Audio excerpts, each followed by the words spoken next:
feelings have been worked up by a quick succession of events, the dead calmness of inaction and certainty which follows and deprives the soul both of hope and fear. Justine died, she rested, and I was alive. The blood flowed freely in my veins, but a weight of despair and remorse pressed on my heart, which nothing could remove. Sleep fled from my eyes. I wandered like an evil spirit, for I had committed deeds of mischief beyond description horrible, and more, much more, I persuaded myself, was yet behind. Yet my heart overflowed with kindness and the love of virtue. I had begun life with benevolent intentions, and thirsted for the moment when I should put them in practice and make myself useful to my fellow beings. Now all was blasted, instead of that serenity of conscience which allowed me to look back upon the past with self-satisfaction, and from thence to gather promise of new hopes. I was seized by remorse and the sense of guilt, which hurried me away to a hell of intense tortures, such as no language can describe. This state of mind preyed upon my health, which had entirely recovered from the first shock it had sustained. I shunned the face of man. All sound of joy or complacency was torture to me. Solitude was my only consolation, deep, dark, death-like solitude. My father observed with pain the alteration perceptible in my disposition and habits, and endeavored to reason with me on the folly of giving way to immoderate grief. "Do you think, Victor," said he, "that I do not suffer also? No one could love a child more than I loved your brother." Tears came into his eyes as he spoke. "But is it not a duty to the survivors that we should refrain from augmenting their unhappiness by an appearance of immoderate grief? It is also a duty owed to yourself, for excessive sorrow prevents improvement or enjoyment, or even the discharge of daily usefulness, without which no man is fit for society. This advice, although good, was totally inapplicable to my case. I should have been the first to hide my grief and console my friends, if remorse had not mingled its bitterness with my other sensations. Now I could only answer my father with a look of despair and endeavor to hide myself from his view. About this time we retired to our house at Belrive. This change was particularly agreeable to me. The shutting of the gates regularly at 10 o'clock, and the impossibility of remaining on the lake after that hour, had rendered our residence within the walls of Geneva very irksome to me. I was now free. Often, after the rest of the family had retired for the night, I took the boat and passed many hours upon the water. Sometimes, with my sails set, I was carried by the wind, and sometimes, after rowing into the middle of the lake, I left the boat to pursue its own course, and gave way to my own miserable reflections. I was often tempted, when all was at peace around me, and I the only unquiet thing that wandered restless in a scene so beautiful and heavenly, if I except some bat, or the frogs, whose harsh and interrupted croaking was heard only when I approached the shore. Often I say I was tempted to plunge into the silent lake, that the waters might close over me and my calamities forever. But I was restrained, when I thought of the heroic and suffering Elizabeth, whom I tenderly loved, and whose existence was bound up in mine, I thought also of my father and surviving brother. Should I, by my base desertion, leave them exposed and unprotected to the malice of the fiend whom I had let loose among them? At these moments I wept bitterly, and wished that peace would revisit my mind, only that I might afford them consolation and happiness. But that could not be. Remorse extinguished every hope. I had been the author of unalterable evils, and I lived in daily fear lest the monster whom I had created should perpetrate some new wickedness. I had an obscure feeling that all was not over, and that he would still commit some signal crime, which by its enormity should almost efface the recollection of the past. There was always scope for fear, so long as anything I loved remained behind. My abhorrence of this fiend cannot be conceived. When I thought of him, I gnashed my teeth, my eyes became inflamed, and I ardently wished to extinguish that life which I had so thoughtlessly bestowed. When I reflected on his crimes and malice, my hatred and revenge burst all bounds of moderation. I would have made a pilgrimage to the highest peak of the Alps, could I, when there, have precipitated him to their base. I wished to see him again, that I might wreak the utmost extent of anger on his head, and avenge the deaths of William and Justine. Our house was the house of mourning. My father's health was deeply shaken by the horror of the recent events. Elizabeth was sad and desponding. She no longer took delight in her ordinary occupations. All pleasure seemed to her sacrilege toward the dead. Eternal woe and tears, she then thought, was the just tribute she should pay to innocence so blasted and destroyed. She was no longer that happy creature who in earlier youth wandered with me on the banks of the lake and talked with ecstasy of our future prospects.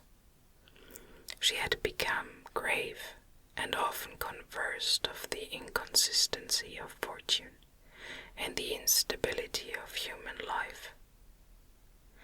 When I reflect, my dear cousin, said she, on the miserable death of Justine Moritz, I no longer see the world and its works as they before appeared to me.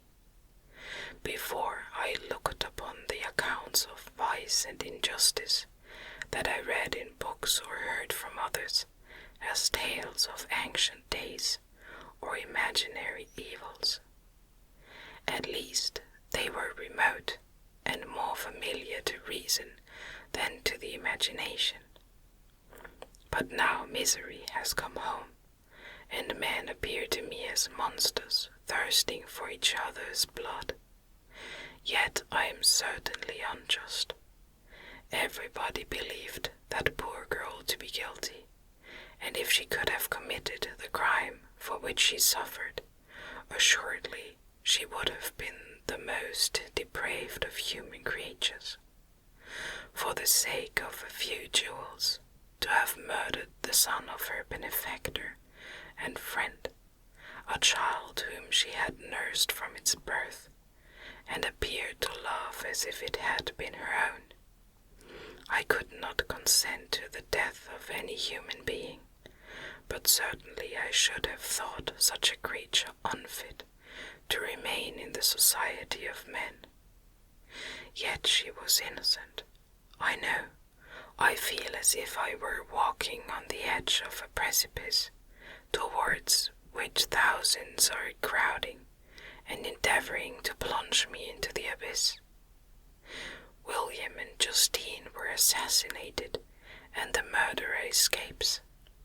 He walks about the world free and perhaps respected. But even if I were condemned to suffer on the scaffold for the same crimes, I would not change places with such a wretch. I listened to this discourse with the extremest agony. I, not in deed, but in effect, was the true murderer. Elizabeth read my anguish in my countenance, and kindly taking my hand, said, "My dearest cousin, you must calm yourself. These events have affected me, God knows how deeply. But I am not so wretched as you are. There is an expression of despair, and sometimes of revenge in your countenance that makes me tremble. Be calm, my dear Victor. I would sacrifice my life to your peace. We surely shall be happy, quiet in our native country, and not mingling in the world. What can disturb our tranquility?" She shed tears as she said this, distrusting the very solace that she gave, but at the same time she smiled, that she might chase away the fiend that lurked in my heart.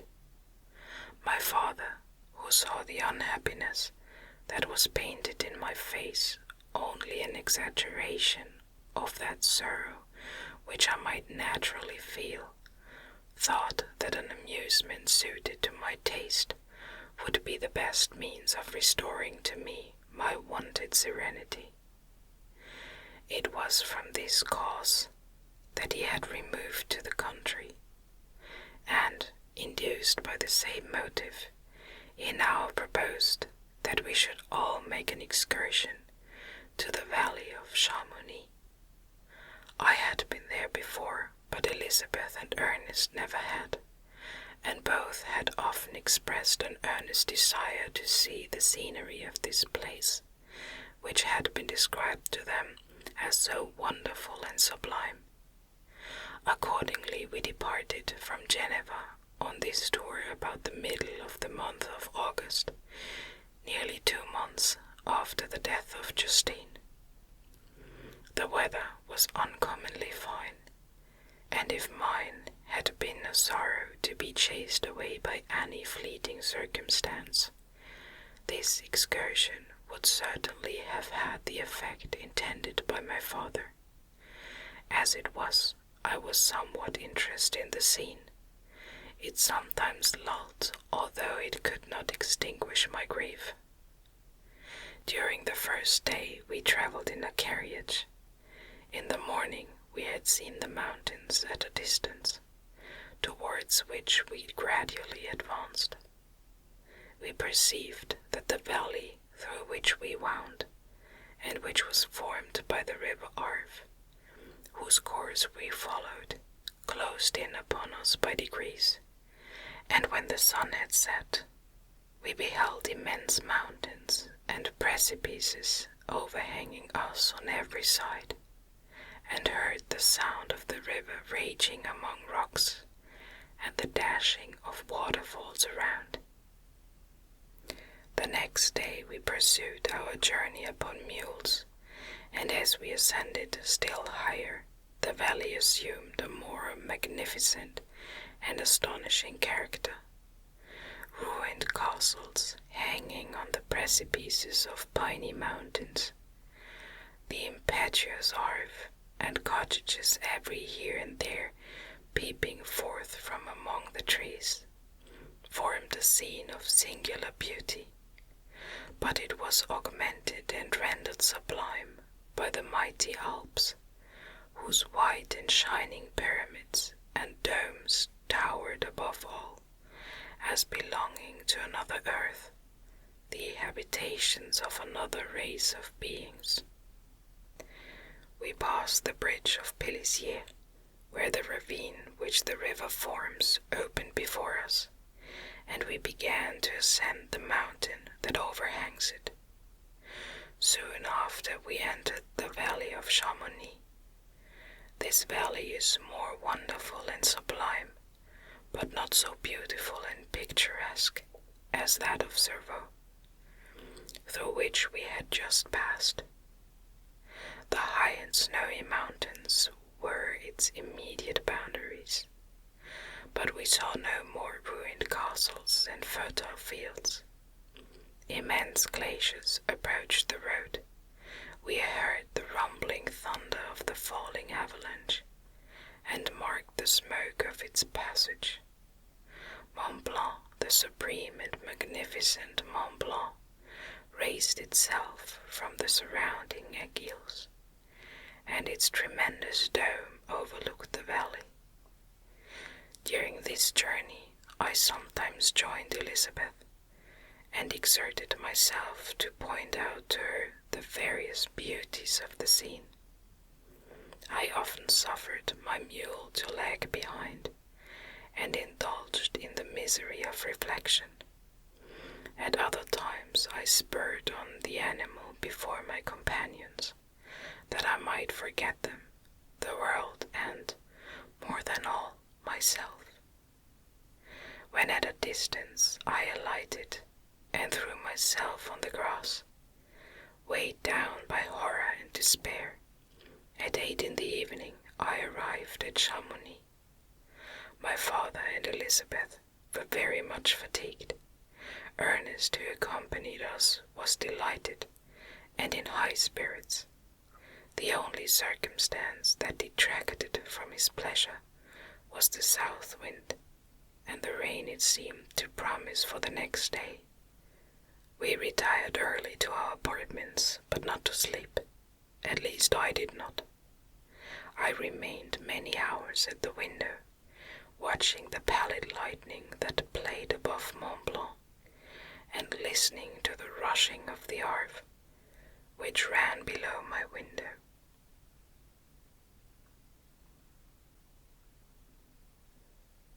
Chapter 2.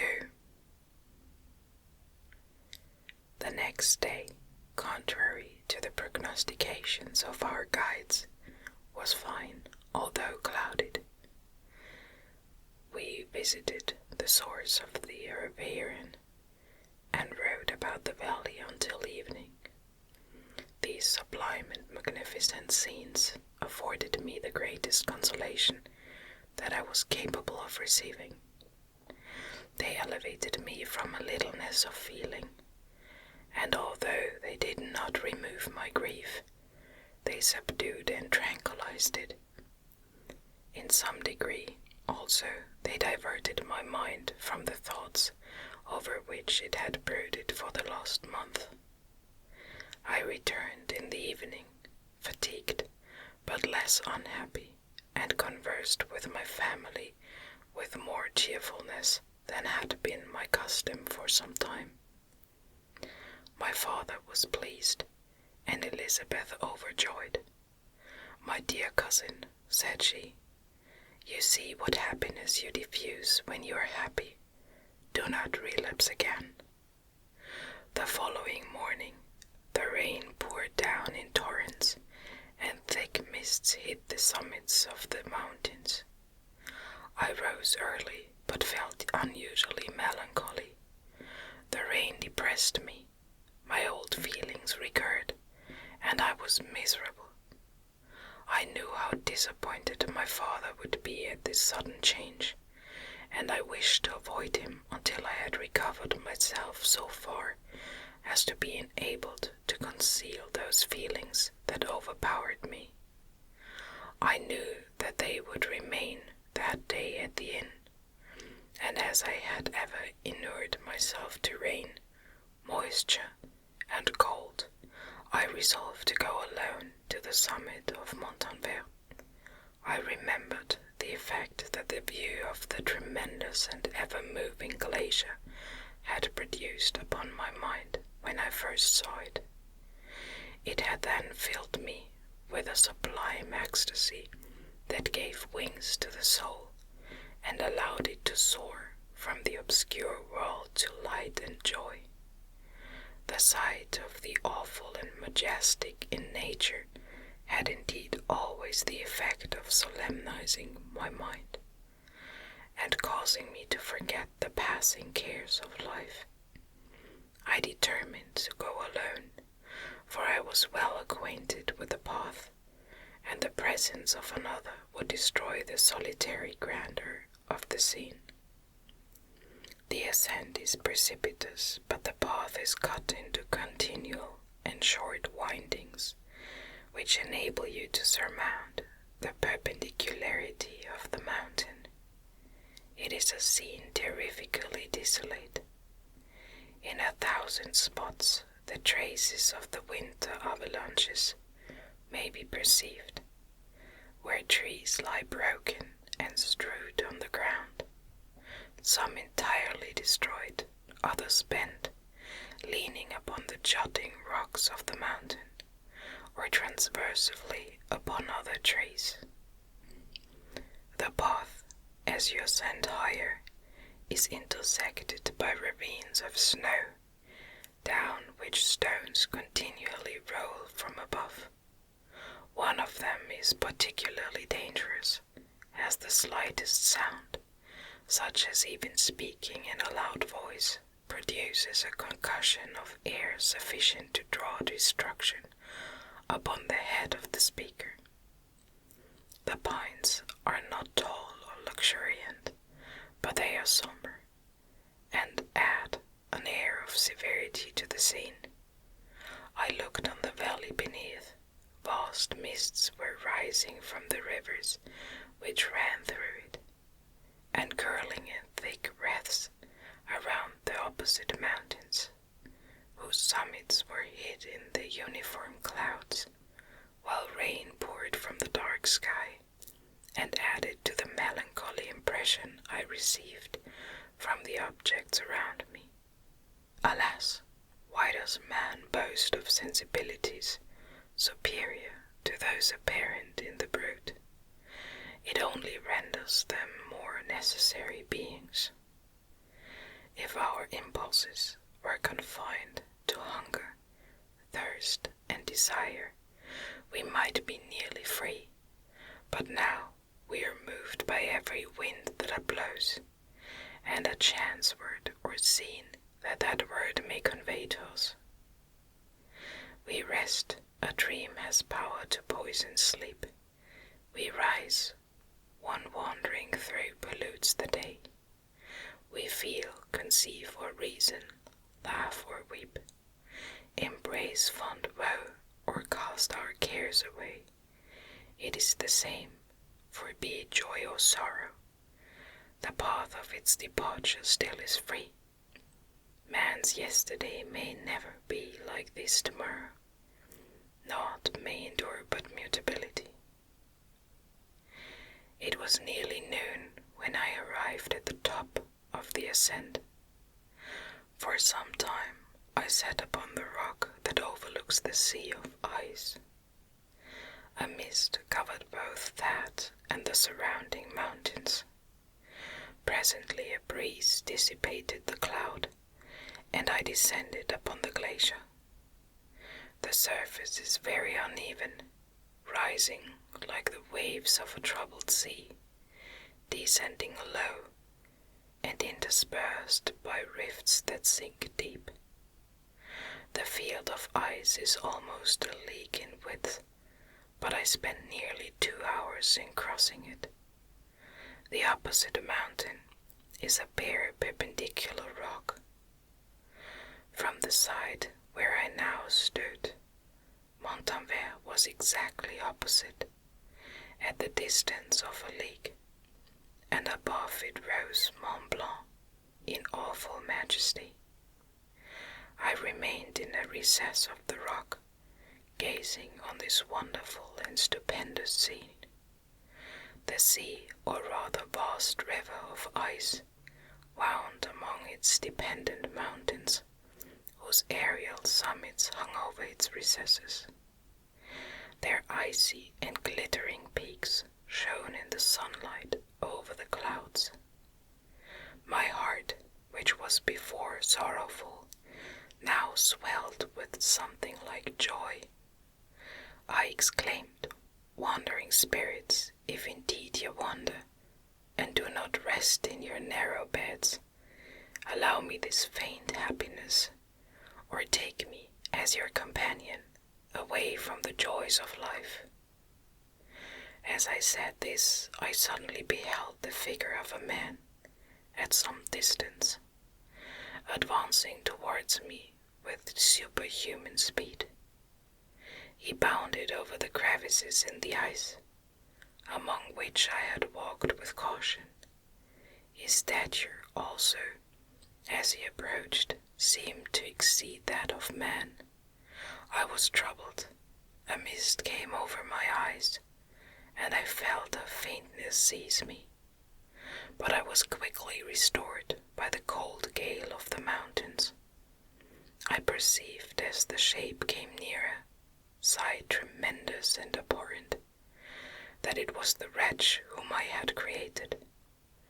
I trembled with rage and horror, resolving to wait his approach, and then close with him in mortal combat.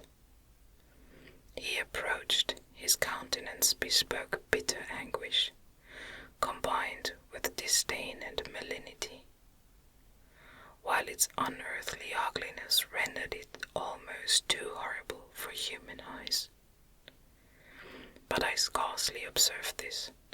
Anger and hatred had first deprived me of utterance, and I recovered only to overwhelm him with words expressive of furious detestation and contempt. "Devil," I exclaimed, "do you dare approach me? And do you not fear the fierce vengeance of my arm raked on your miserable head? Begone, vile insect, or rather stay that I may trample you to dust. And oh, that I could, with the extinction of your miserable existence, restore those victims whom you have so diabolically murdered." "I expected this reception," said the demon. "All men hate the wretched. How then must I be hated, who am I miserable beyond all living things? Yet you, my creator, detest and spurn me, thy creature, to whom thou art bound by ties only dissoluble by the annihilation of one of us. You purpose to kill me. How dare you sport thus with life? Do your duty towards me, and I will do mine towards you and the rest of mankind. If you will comply with my conditions, I will leave them and you at peace. But if you refuse, I will glut the maw of death until it be satiated with the blood of your remaining friends. Abhorrent monster, fiend that thou art, the tortures of hell are too mild a vengeance for thy crimes.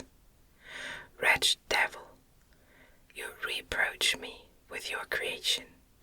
Come on then, that I may extinguish the spark which I so negligently bestowed." My rage was without bounds. I sprang on him, impelled by all the feelings which can arm one being against the existence of another. He easily eluded me and said, "Be calm. I entreat you to hear me before you give vent to your hatred on my devoted head. Have I not suffered enough that you seek to increase my misery? Life, although it may only be an accumulation of anguish, is dear to me, and I will defend it. Remember, thou hast made me more powerful than thyself. My height is superior to thine, my joints more supple. But I will not be tempted to set myself in opposition to thee. I am thy creature, and I will be even mild and docile to my natural lord and king, if thou wilt also perform thy part, the which thou owest me. O Frankenstein, be not equitable to every other, and trample upon me alone, to whom thy justice, and even thy clemency and affection is most due. Remember that I am thy creature. I ought to be thy Adam, but I am rather the fallen angel, whom thou drivest from joy for no misdeed. Everywhere I see bliss, from which I alone am irrevocably excluded. I was benevolent and good. Misery made me a fiend. Make me happy, and I shall again be virtuous. Begone, I will not hear you. There can be no community between you and me. We are enemies. Begone, or let us try our strength in a fight, in which one must fall. How can I move thee? Will no entreaties cause thee to turn a favorable eye upon thy creature, who implores thy goodness and compassion? Believe me, Frankenstein, I was benevolent, my soul glowed with love and humanity. But am I not alone, miserably alone? You, my creator, abhor me. What hope can I gather from your fellow creatures, who owe me nothing? They spurn and hate me. The desert mountains and dreary glaciers are my refuge. I have wandered here many days. The caves of ice, which I only do not fear, are a dwelling to me, and the only one which man does not grudge. These bleak skies I hail, for they are kinder to me than your fellow beings. If the multitude of mankind knew of my existence, they would do as you do, and arm themselves for my destruction. Shall I not then hate them who abhor me? I will keep no terms with my enemies. I am miserable, and they shall share my wretchedness.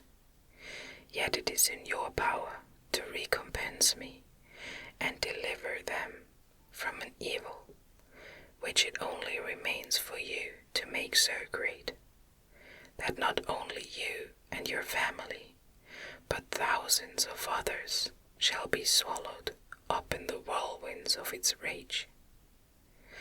Let your compassion be moved, and do not disdain me. Listen to my tale. When you have heard that, abandon or commiserate me, as you shall judge that I deserve. But hear me.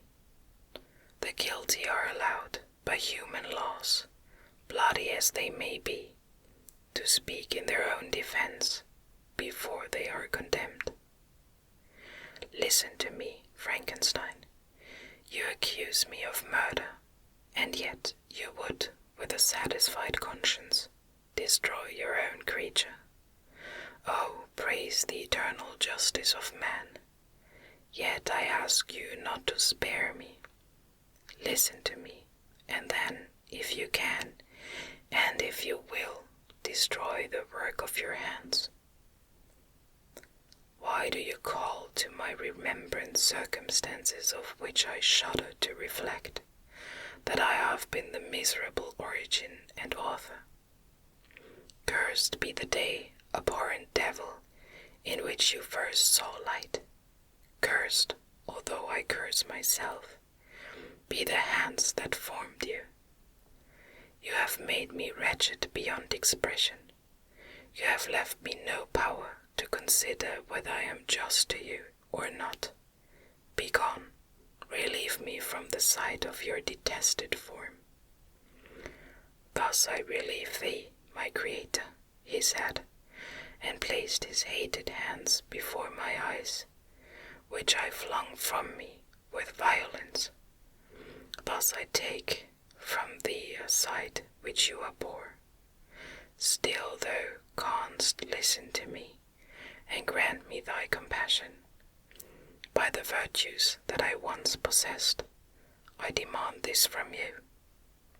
hear my tale.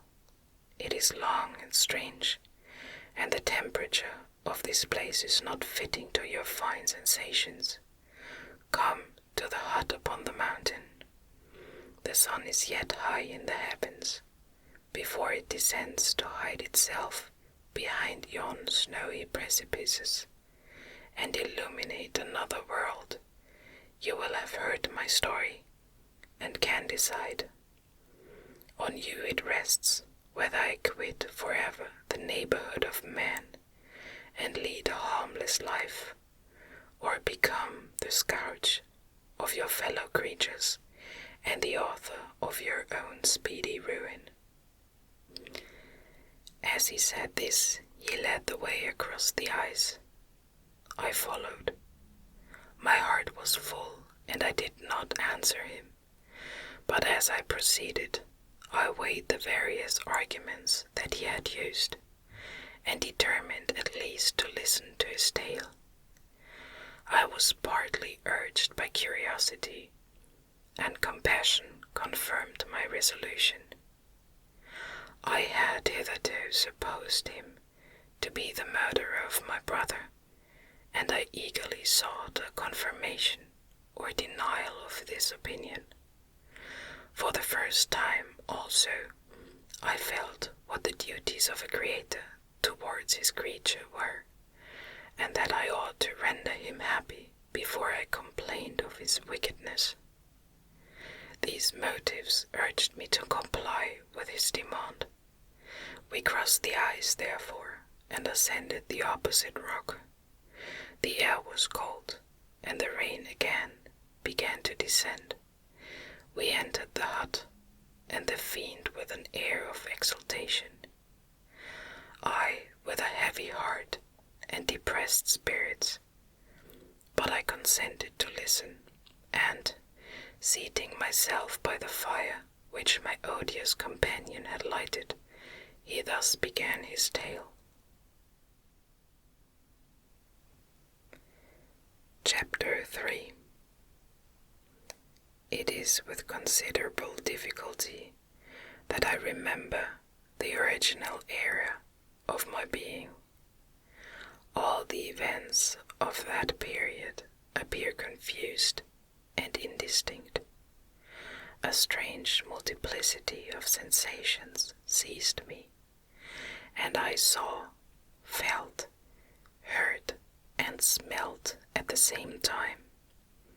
And it was indeed a long time before I learned to distinguish between the operations of my various senses. By degrees I remember a stronger light pressed upon my nerves, so that I was obliged to shut my eyes. Darkness then came over me, and troubled me, but hardly had I felt this, when, by opening my eyes, as I now suppose, the light poured in upon me again. I walked and, I believe, descended, but I presently found a great alteration in my sensations. Before, dark and opaque bodies had surrounded me, impervious to my touch or sight, but I now found that I could wander on that liberty, with no obstacles which I could not either surmount or avoid. The light became more and more oppressive to me, and the heat wearing me as I walked, I saw the place where I could receive shade.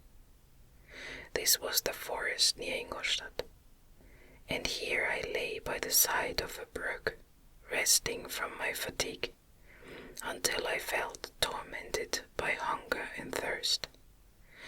This roused me from my nearly dormant state, and I ate some berries, which I found hanging on the trees or lying on the ground. I slaked my thirst at the brook, and then, lying down, was overcome by sleep. It was dark when I awoke. I felt cold also, and half frightened as it were instinctively, finding myself so desolate. Before I had quitted your apartment, on a sensation of cold, I had covered myself with some clothes, but these were insufficient to secure me from the dews of night. I was a poor, helpless, miserable wretch. I knew and could distinguish nothing, but feeling pain invade me on all sides, I sat down and wept. Soon a gentle light stole over the heavens and gave me a sensation of pleasure. I started up and beheld a radiant form rise from among the trees. I gazed with a kind of wonder. It moved slowly, but it enlightened my path, and I again went out in search of berries. I was still cold, when under one of the trees I found a huge cloak, with which I covered myself, and sat down upon the ground. No distinct ideas occupied my mind. All was confused. I felt light and hunger and thirst and darkness. Innumerable sounds rung in my ears, and on all sides various scents saluted me. The only object that I could distinguish was the bright moon, and I fixed my eyes on that with pleasure. Several changes of day and night passed, and the orb of night had greatly lessened when I began to distinguish my sensations from each other. I gradually saw plainly the clear stream that supplied me with drink, and the trees that shaded me with their foliage. I was delighted when I first discovered that a pleasant sound, which often saluted my ears, proceeded from the throats of the little winged animals who had often intercepted the light from my eyes. I began also to observe, with greater accuracy, the forms that surrounded me, and to perceive the boundaries of the radiant roof of light which canopied me. Sometimes I tried to imitate the pleasant songs of the birds, but was unable. Sometimes I wished to express my sensations in my own mode, but the uncouth, the inarticulate sounds which broke from me frightened me into silence again. The moon had disappeared from the night, and again, with a lessened form, shewed itself, while I still remained in the forest. My sensations had by this time become distinct, and my mind received every day additional ideas. My eyes became accustomed to the light, and to perceive objects in their right forms. I distinguished the insect from the herb, and by degrees one herb from another. I found that the sparrow uttered none but harsh notes, whilst those of the blackbird and thrush were sweet and enticing. One day, when I was oppressed by cold, I found a fire which had been left by some wandering beggars, and was overcome with delight at the warmth I experienced from it. In my joy, I thrust my hands into the live embers, but quickly drew it out again with a cry of pain. How strange, I thought, that the same cause should produce such opposite effects. I examined the materials of the fire, and to my joy found it to be composed of wood. I quickly collected some branches, but they were wet and would not burn. I was pained at this, and sat still watching the operation of the fire. The wet wood, which I had placed near the heat, dried, and itself became inflamed. I reflected on this, and by touching the various branches, I discovered the cause, and busied myself in collecting a great quantity of wood, that I might dry it and have a plentiful supply of fire. When night came on and brought sleep with it, I was in the greatest fear lest my fire should be extinguished. I covered it carefully with dry wood and leaves, and placed wet branches upon it, and then, spreading my cloak, I lay on the ground and sunk into sleep. It was morning when I awoke, and my first care was to visit the fire. I uncovered it, and a gentle breeze quickly fanned it into a flame. I observed this also, and contrived a fan of branches, which roused the embers when they were nearly extinguished. When night came again, I found, with pleasure, that the fire gave light as well as heat, and that the discovery of this element was useful to me in my food, for I found some of the offals that the travellers had left had been roasted, and tasted much more savory than the berries I gathered from the trees. I tried, therefore, to dress my food in the same manner, placing it on the live embers. I found that the berries were spoiled by this operation, and the nuts and roots much improved. Food, however, became scarce, and I often spent the whole day searching in vain for a few acorns, to assuage the pangs of hunger. When I found this, I resolved to quit the place that I had hitherto inhabited, to seek for one where the few wants I experienced would be more easily satisfied. In this emigration, I exceedingly lamented the loss of the fire which I had obtained through accident, and knew not how to reproduce it. I gave several hours to the serious consideration of this difficulty, but I was obliged to relinquish all attempt to supply it, and wrapping myself up in my cloak, I struck across the wood towards the setting sun. I passed 3 days in these rambles, and at length discovered the open country. A great fall of snow had taken place the night before, and the fields were of one uniform white. The appearance was disconsolate, and I found my feet chilled by the cold, damp substance that covered the ground. It was about 7 in the morning, and I longed to obtain food and shelter. At length I perceived a small hut on a rising ground, which had doubtless been built for the convenience of some shepherd. This was a new sight to me, and I examined the structure with great curiosity. Finding the door open, I entered. An old man sat in it, near a fire, over which he was preparing his breakfast. He turned on hearing a noise, and, perceiving me, shrieked loudly, and, quitting the hut, ran across the fields with a speed of which his debilitated form hardly appeared capable. His appearance different from any I had ever before seen, and his flight somewhat surprised me. But I was enchanted by the appearance of the hut. Here the snow and rain could not penetrate.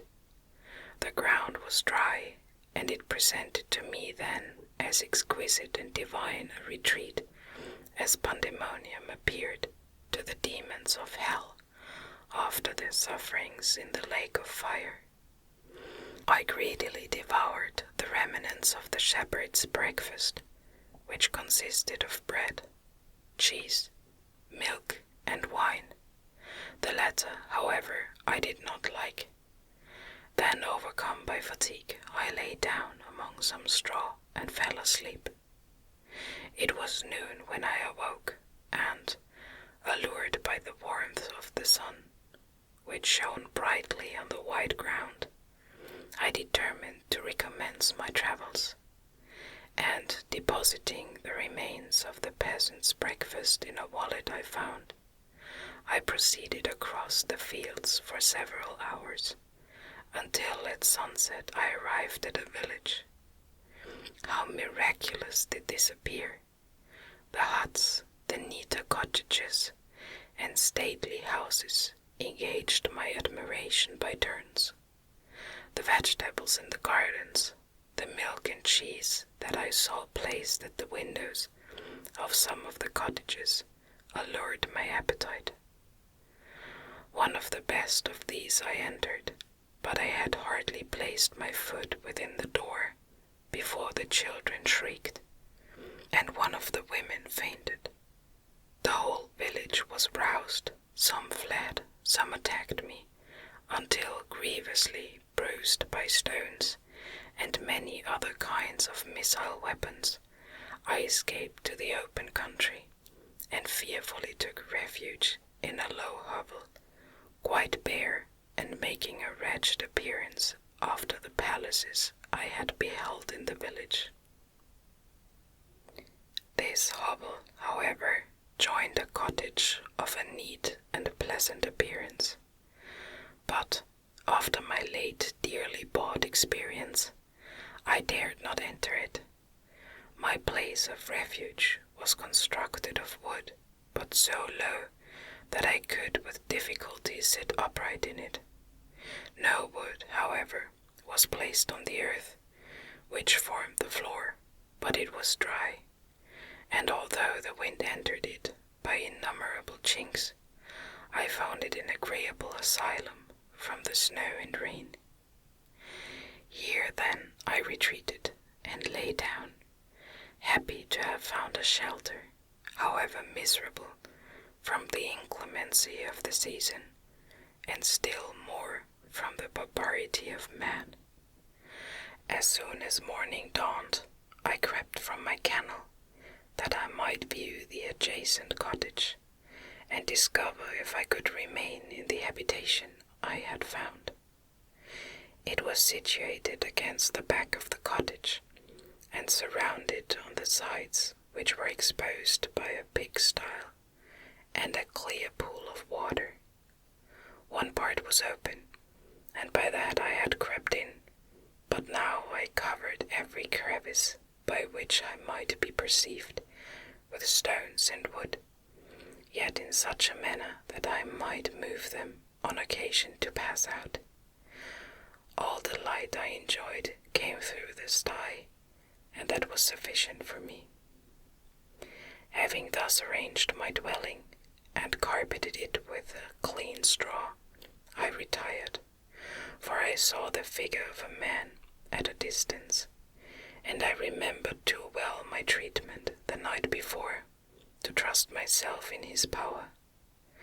I had first, however, provided for my sustenance for that day by a loaf of coarse bread, which I purloined, and a cup with which I could drink, more conveniently than from my hand, of the pure water which flowed by my retreat.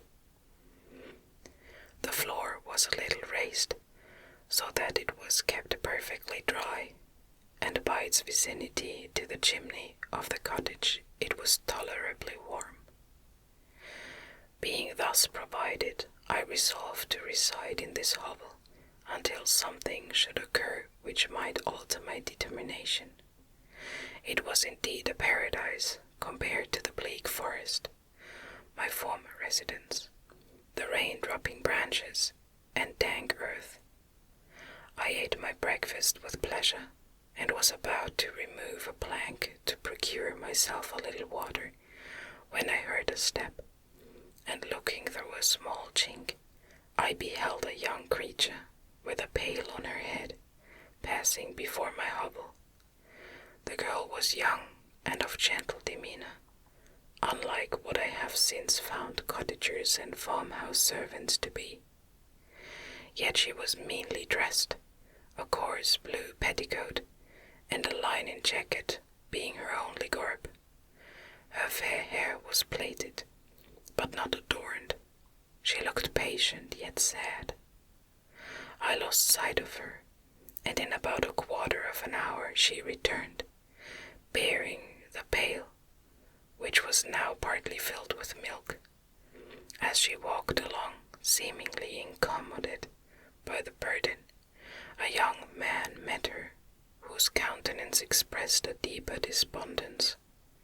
Uttering a few sounds with an air of melancholy, he took the pail from her head and bore it to the cottage himself. She followed, and they disappeared. Presently I saw the young man again, with some tools in his hand, cross the field behind the cottage, and the girl was also busied, sometimes in the house, and sometimes in the yard. On examining my dwelling, I found that one of the windows of the cottage had formerly occupied a part of it, but the panes had been filled up with wood. In one of these was a small and almost imperceptible chink, through which the eye could just penetrate. Through this crevice a small room was visible, whitewashed and clean, but very bare of furniture. In one corner, near a small fire, sat an old man, leaning his head on his hands in a disconsolate attitude. The young girl was occupied in arranging the cottage, but presently she took something out of a drawer which employed her hands, and she sat down beside the old man, who, taking up an instrument, began to play and to produce sounds sweeter than the voice of the thrush or the nightingale. It was a lovely sight, even to me, poor wretch, who had never beheld aught beautiful before. The silver hair and benevolent countenance of the aged cottager won my reverence, while the gentle manners of the girl enticed my love. He played a sweet, mournful air, which I perceived drew tears from the eyes of this amiable companion, of which the old man took no notice, until she sobbed audibly. He then pronounced a few sounds, and the fair creature, leaving her work, knelt at his feet. He raised her and smiled with such kindness and affection that I felt sensations of a peculiar and overpowering nature. They were a mixture of pain and pleasure, such as I had never before experienced, either from hunger or cold, warmth or food, and I withdrew from the window, unable to bear these emotions. Soon after this the young man returned, bearing on his shoulders a load of wood. The girl met him at the door, helped to relieve him of his burden, and, taking some of the fuel into the cottage, placed it on the fire. Then she and the youth went apart into a nook of the cottage, and he shewed her a large loaf and a piece of cheese. She seemed pleased, and went into the garden for some roots and plants, which she placed in water, and then upon the fire. She afterwards continued her work, whilst the young man went into the garden, and appeared busily employed in digging and pulling up roots. After he had been employed thus about an hour, the young woman joined him, and they entered the cottage together. The old man had, in the meantime, been pensive, but on the appearance of his companions he assumed a more cheerful air, and they sat down to eat. The meal was quickly dispatched. The young woman was again occupied in arranging the cottage. The old man walked before the cottage in the sun for a few minutes, leaning on the arm of the youth. Nothing could exceed in beauty the contrast between these two excellent creatures.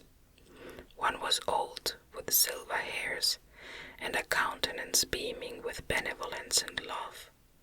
The younger was slight and graceful in his figure, and his features were molded with the finest symmetry, yet his eyes and attitude expressed the utmost sadness and despondency. The old man returned to the cottage, and the youth, with tools different from those he had used in the morning, directed his steps across the fields. Night quickly shut in, but to my extreme wonder, I found that the cottagers had a means of prolonging light by the use of tapers, and was delighted to find that the setting of the sun did not put an end to the pleasure I experienced in watching my human neighbors. In the evening, the young girl and her companion were employed in various occupations, which I did not understand, and the old man again took up the instrument, which produced the divine sounds that had enchanted me in the morning.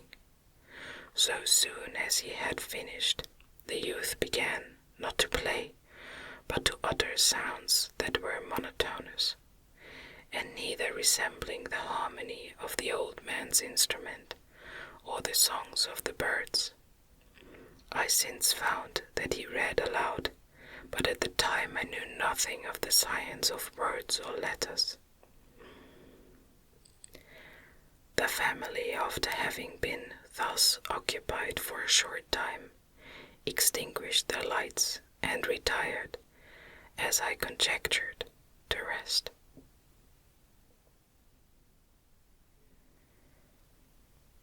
Chapter 4.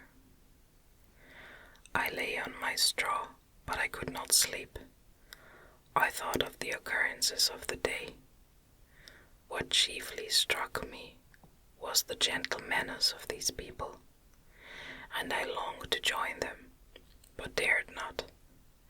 I remembered too well the treatment I had suffered the night before from the barbarous villages, and resolved, whatever course of conduct I might hereafter think it right to pursue, that for the present I would remain quietly in my hovel, watching and endeavoring to discover the motives which influenced their actions. The cottagers arose the next morning before the sun. The young woman arranged the cottage and prepared the food, and the youth departed after the first meal. This day was passed in the same routine as that which preceded it. The young man was constantly employed out of doors, and the girl in various laborious occupations within. The old man, whom I soon perceived to be blind, employed his leisure hours on his instrument or in contemplation. Nothing could exceed the love and respect which the younger cottagers exhibited towards their venerable companion. They performed towards him every little office of affection and duty with gentleness, and he rewarded them by his benevolent smiles. They were not entirely happy. The young man and his companion often went apart and appeared to weep.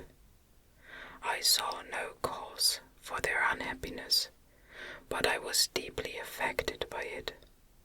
If such lovely creatures were miserable, it was less strange that I, an imperfect and solitary being, should be wretched.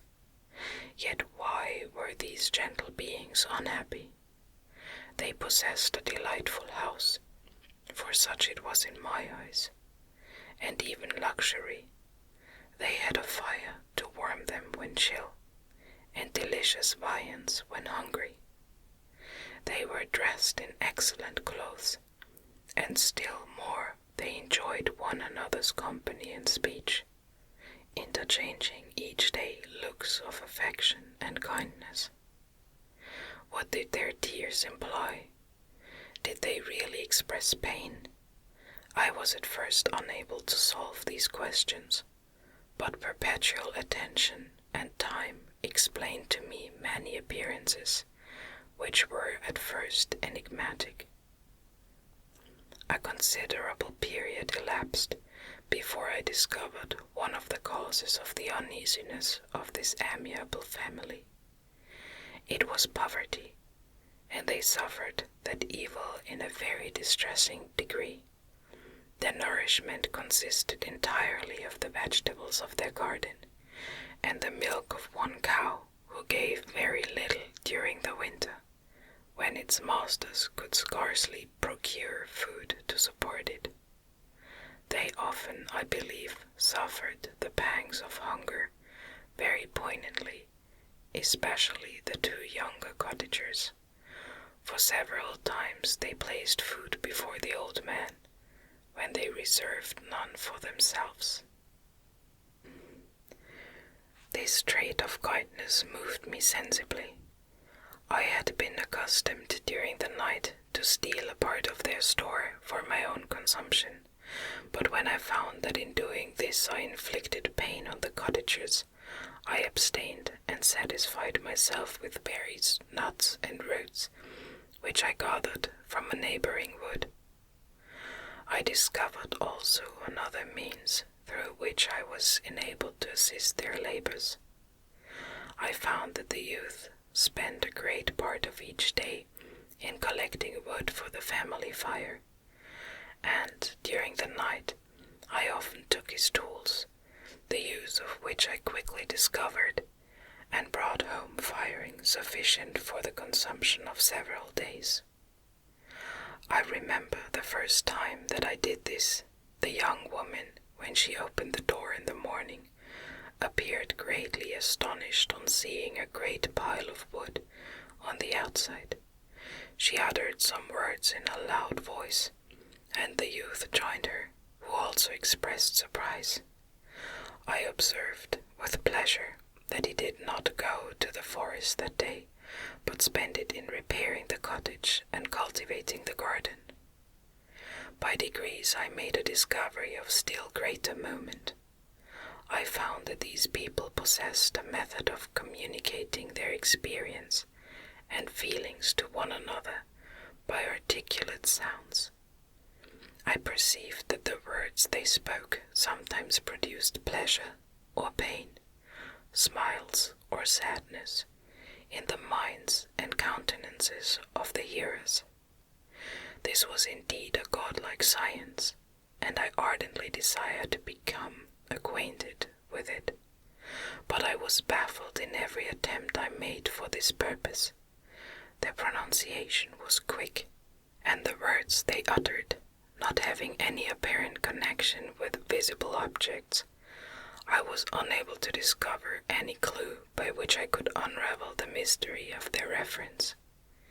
By great application, however, and after having remained during the space of several revolutions of the moon in my hovel, I discovered the names that were given to some of the most familiar objects of discourse. I learned and applied the words fire, milk, bread, and wood. I learned also the names of the cottagers themselves. The youth and his companion had each of them several names, but the old man had only one, which was father. The girl was called sister, or Agatha, and the youth Felix, brother, or son. I cannot describe the delight I felt when I learned the ideas appropriate to each of these sounds, and was able to pronounce them. I distinguished several other words, without being able as yet to understand or apply them, such as good, dearest, unhappy. I spent the winter in this manner. The gentle manners and beauty of the cottagers greatly endeared them to me. When they were unhappy, I felt depressed. When they rejoiced, I sympathized in their joys. I saw few human beings beside them, and if any other happened to enter the cottage, their harsh manners and rude gait only enhanced to me the superior accomplishments of my friends. The old man, I could perceive, often endeavored to encourage his children, as sometimes I found that he called them, to cast off their melancholy. He would talk in a cheerful accent, with an expression of goodness that bestowed pleasure even upon me. Agatha listened with respect. her eyes sometimes filled with tears, which she endeavored to wipe away unperceived. But I generally found that her countenance and tone were more cheerful after having listened to the exhortations of her father. It was not thus with Felix. He was always the saddest of the group, and, even to my unpracticed senses, he appeared to have suffered more deeply than his friends. But if his countenance was more sorrowful, his voice was more cheerful than that of his sister, especially when he addressed the old man. I could mention innumerable instances which, although slight, mark the dispositions of these amiable cottagers. In the midst of poverty and want, Felix carried with pleasure to his sister the first little white flower that peeped out from beneath the snowy ground. Early in the morning, before she had risen, he cleared away the snow that obstructed her path to the milk-house, drew water from the well, and brought the wood from the outhouse, where, to his perpetual astonishment, he found his store always replenished by an invisible hand. In the day, I believe, he worked sometimes for a neighboring farmer, because he often went forth, and did not return until dinner, yet brought no wood with him. At other times he worked in the garden, but as there was little to do in the frosty season, he read to the old man and Agatha. This reading had puzzled me extremely at first, but by degrees I discovered that he uttered many of the same sounds when he read as when he talked. I conjectured, therefore, that he found on the paper signs for speech, which he understood, and I ardently longed to comprehend these also. But how was that possible, when I did not even understand the sounds for which they stood as signs? I improved, however, sensibly in this science, but not sufficiently to follow up any kind of conversation, although I applied my whole mind to the endeavor, for I easily perceived that, although I eagerly longed to discover myself to the cottagers, I ought not to make the attempt until I had first become master of their language, which knowledge might enable me to make them overlook the deformity of my figure, for with this also the contrast perpetually presented to my eyes had made me acquainted. I had admired the perfect forms of my cottagers, their grace, beauty, and delicate complexions, but how was I terrified when I viewed myself in a transparent pool. At first I started back, unable to believe that it was indeed I who was reflected in the mirror, and when I became fully convinced that I was in reality the monster that I am, I was filled with the bitterest sensations of despondence and mortification. Alas, I did not yet entirely know the fatal effects of this miserable deformity. As the sun became warmer and the light of day longer, the snow vanished, and I beheld the bare trees and the black earth. From this time Felix was more employed, and the heart-moving indications of impending famine disappeared. Their food, as I afterwards found, was coarse, but it was wholesome, and they procured a sufficiency of it. Several new kinds of plants sprung up in the garden, which they dressed, and these signs of comfort increased daily as the season advanced. The old man, leaning on his son, walked each day at noon, when it did not rain, as I found it was called, when the heavens poured forth its waters. This frequently took place, but a high wind quickly dried the earth, and the season became far more pleasant than it had been. My mode of life in my hovel was uniform. During the morning I attended the motions of the cottagers, and when they were dispersed in various occupations, I slept. The remainder of the day was spent in observing my friends. When they had retired to rest, if there was any moon or the night was starlight, I went into the woods and collected my own food and fuel for the cottage. When I returned, as often as it was necessary, I cleared their path from the snow and performed those offices that I had seen done by Felix. I afterwards found that these labors, performed by an invisible hand, greatly astonished them, and once or twice I heard them, on these occasions, utter the words "good spirit," "wonderful," but I did not then understand the signification of these terms. My thoughts now became more active, and I longed to discover the motives and feelings of these lovely creatures. I was inquisitive to know why Felix appeared so miserable, and Agatha so sad. I thought, foolish wretch, that it might be in my power to restore happiness to these deserving people.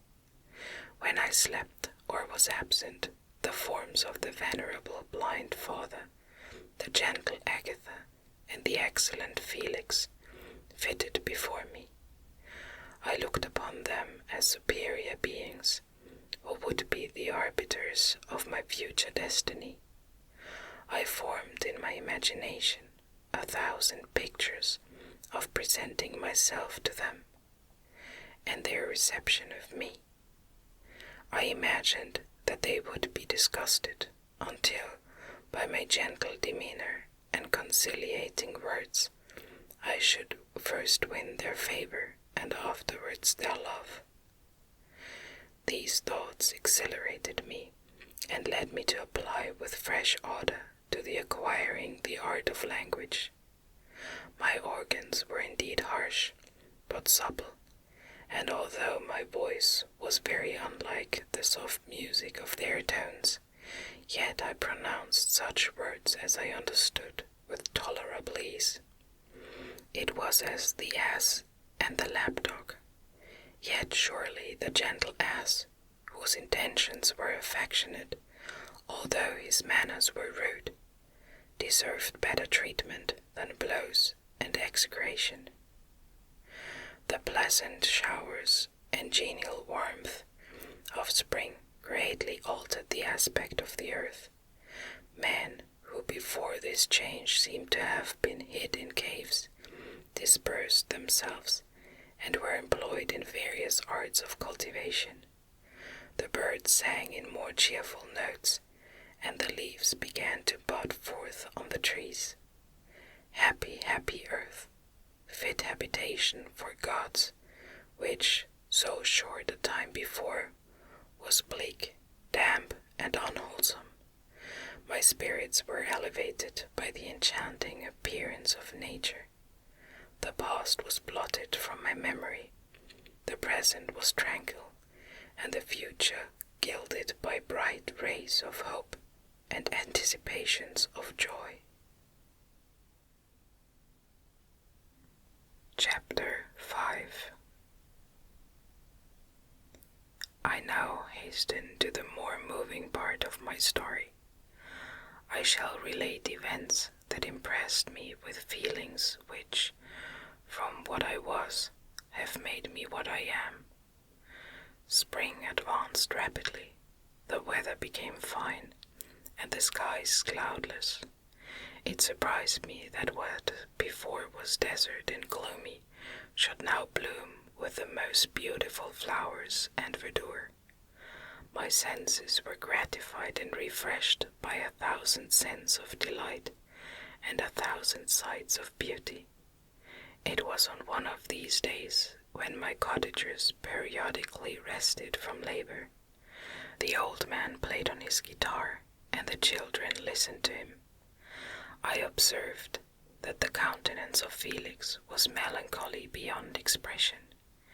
He sighed frequently, and once his father paused in his music, and I conjectured by his manner that he inquired the cause of his son's sorrow.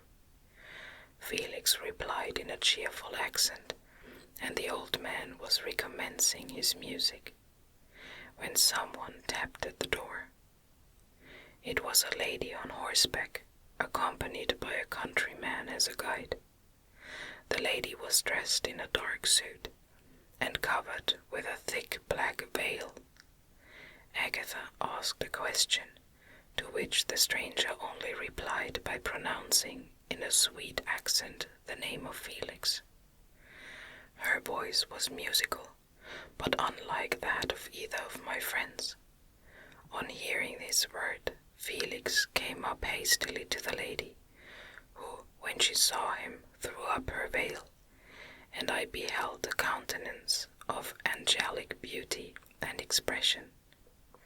Her hair of a shining raven black and curiously braided, her eyes were dark but gentle, although animated, her features of a regular proportion, and her complexion wondrously fair, each cheek tinged with a lovely pink.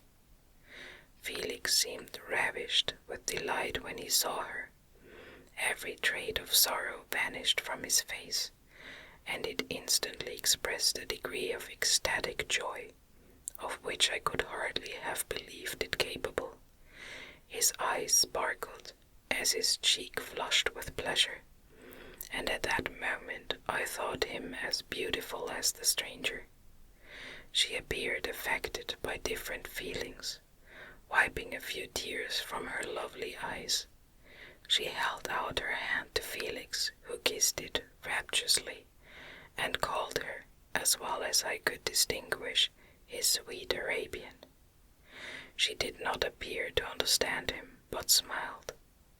He assisted her to dismount, and, dismissing her guide, conducted her into the cottage. Some conversation took place between him and his father, and the young stranger knelt at the old man's feet and would have kissed his hand, but he raised her and embraced her affectionately. I soon perceived that although the stranger uttered articulate sounds and appeared to have a language of her own, she was neither understood by or herself understood the cottagers.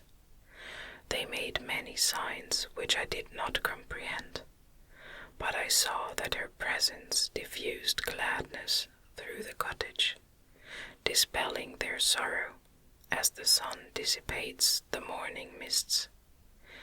Felix seemed peculiarly happy, with his smiles of delight welcomed his Arabian.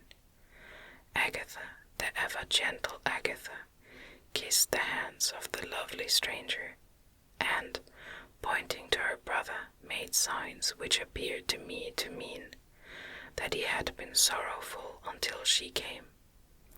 Some hours passed thus, while they, by their countenances, expressed joy, the cause of which I did not comprehend. Presently I found, by the frequent recurrence of one sound, which the stranger repeated after them, that she was endeavoring to learn the language, and the idea instantly occurred to me that I should make use of the same instructions to the same end. The stranger learned about 20 words at the first lesson. Most of them, indeed, were those which I had before understood, but I profited by the others. As night came on, Agatha and the Arabian retired early. When they separated, Felix kissed the hand of the stranger and said, "Good night, sweet Safie." He sat up much longer, conversing with his father, and, by the frequent repetition of her name, I conjectured that their lovely guest was the subject of their conversation. I ardently desired to understand them, and bent every faculty towards that purpose, but found it utterly impossible. The next morning Felix went out to his work, and after the usual occupations of Agatha were finished, the Arabian sat at the feet of the old man, and, taking his guitar, played some airs so intrinsically beautiful that they at once drew tears of sorrow and delight from my eyes. She sang, and her voice flowed in a rich cadence, swelling or dying away, like a nightingale of the woods. When she had finished, she gave the guitar to Agatha, who at first declined it. She played a simple air, and her voice accompanied it in sweet accents, but unlike the wondrous strain of the stranger, the old man appeared enraptured, and said some words, which Agatha endeavored to explain to Safie, and by which he appeared to wish to express that she bestowed on him the greatest delight by her music. The days now passed as peaceably as before, with the sole alteration that joy had taken place of sadness in the countenances of my friends. Safie was always gay and happy. She and I improved rapidly in the knowledge of language, so that in 2 months I began to comprehend most of the words uttered by my protectors. In the meanwhile also the black ground was covered with herbage, and the green banks interspersed with innumerable flowers, sweet to the scent and the eyes, stars of pale radiance among the moonlight woods. The sun became warmer, the nights clear and balmy, and my nocturnal rambles were an extreme pleasure to me, although they were considerably shortened by the late setting and the early rising of the sun, for I never ventured abroad during daylight, fearful of meeting with the same treatment as I had formerly endured in the first village which I entered. My days were spent in close attention, that I might more speedily master the language, and I may boast that I improved more rapidly than the Arabian, who understood very little and conversed in broken accents, whilst I comprehended and could imitate almost every word that was spoken. While I improved in speech, I also learned the science of letters, as it was taught to the stranger, and this opened before me a wide field for wonder and delight. The book from which Felix instructed Safie was Volney's Ruins of Empires. I should not have understood the purport of this book, had not Felix, in reading it, given very minute explanations. He had chosen this work, he said, because the declamatory style was framed in imitation of the Eastern authors. Through this work I obtained a cursory knowledge of history, and a view of the several empires at present existing in the world. It gave me an insight into the manners, governments, and religions of the different nations of the earth. I heard of the slothful Asiatics, of the stupendous genius and mental activity of the Grecians, of the wars and wonderful virtue of the early Romans, of their subsequent degeneration, of the decline of that mighty empire, of chivalry, Christianity, and kings. I heard of the discovery of the American hemisphere, and wept with Safie over the hapless fate of its original inhabitants. These wonderful narrations inspired me with strange feelings. Was man indeed at once so powerful, so virtuous, and magnificent, yet so vicious and base? He appeared at one time a mere scion of the evil principle, and at another as all that can be conceived of noble and godlike. To be a great and virtuous man appeared the highest honor that can befall a sensitive being.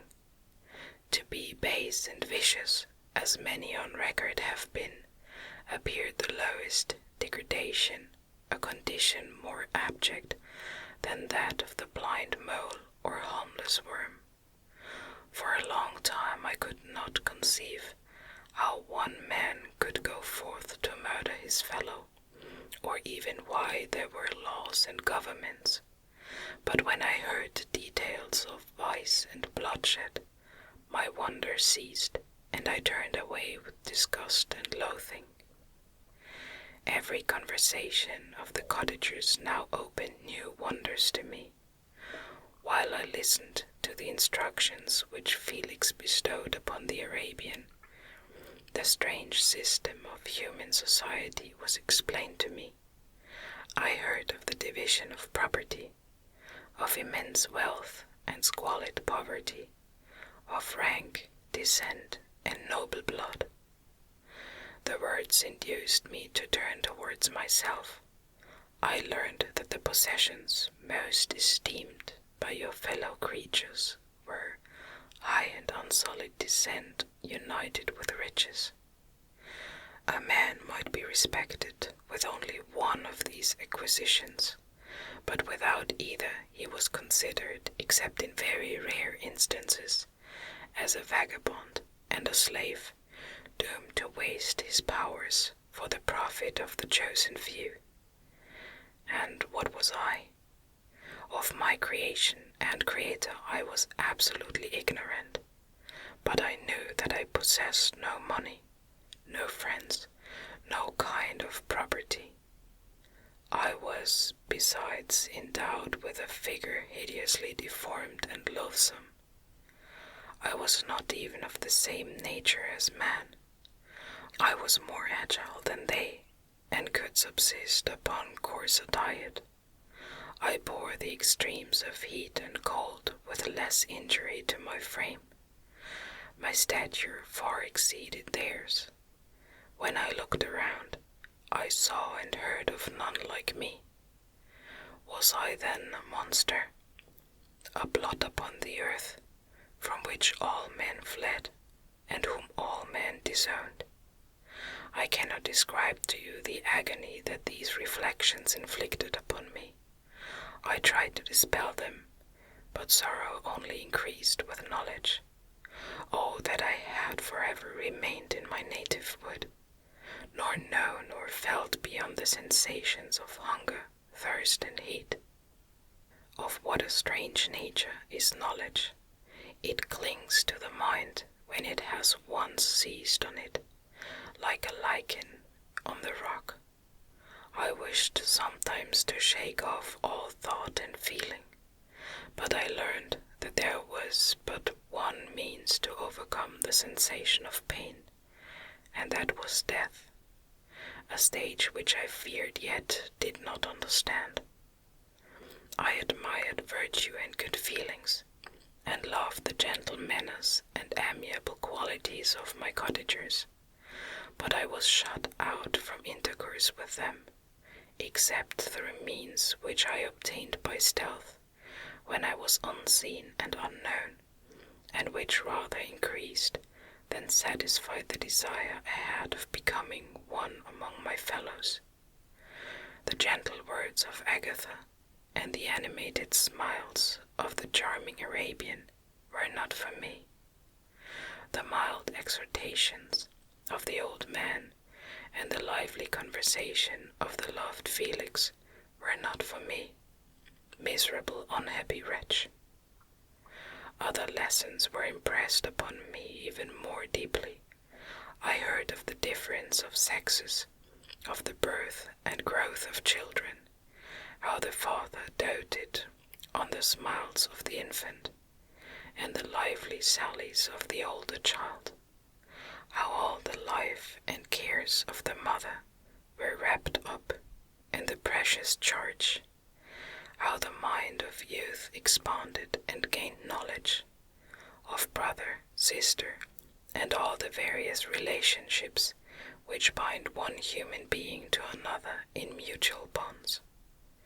But where were my friends and relations? No father had watched my infant days.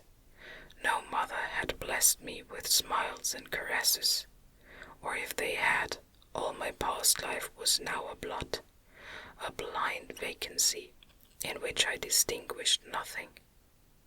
From my earliest remembrance, I had been, as I then was, in height and proportion. I had never yet seen a being resembling me, or who claimed any intercourse with me. What was I? The question again recurred, to be answered only with groans. I will soon explain to what these feelings tended, but allow me now to return to the cottagers, whose story excited in me such various feelings of indignation, delight, and wonder, but which all terminated in additional love and reverence for my protectors, for so I loved, in an innocent, half-painful self-deceit, to call them.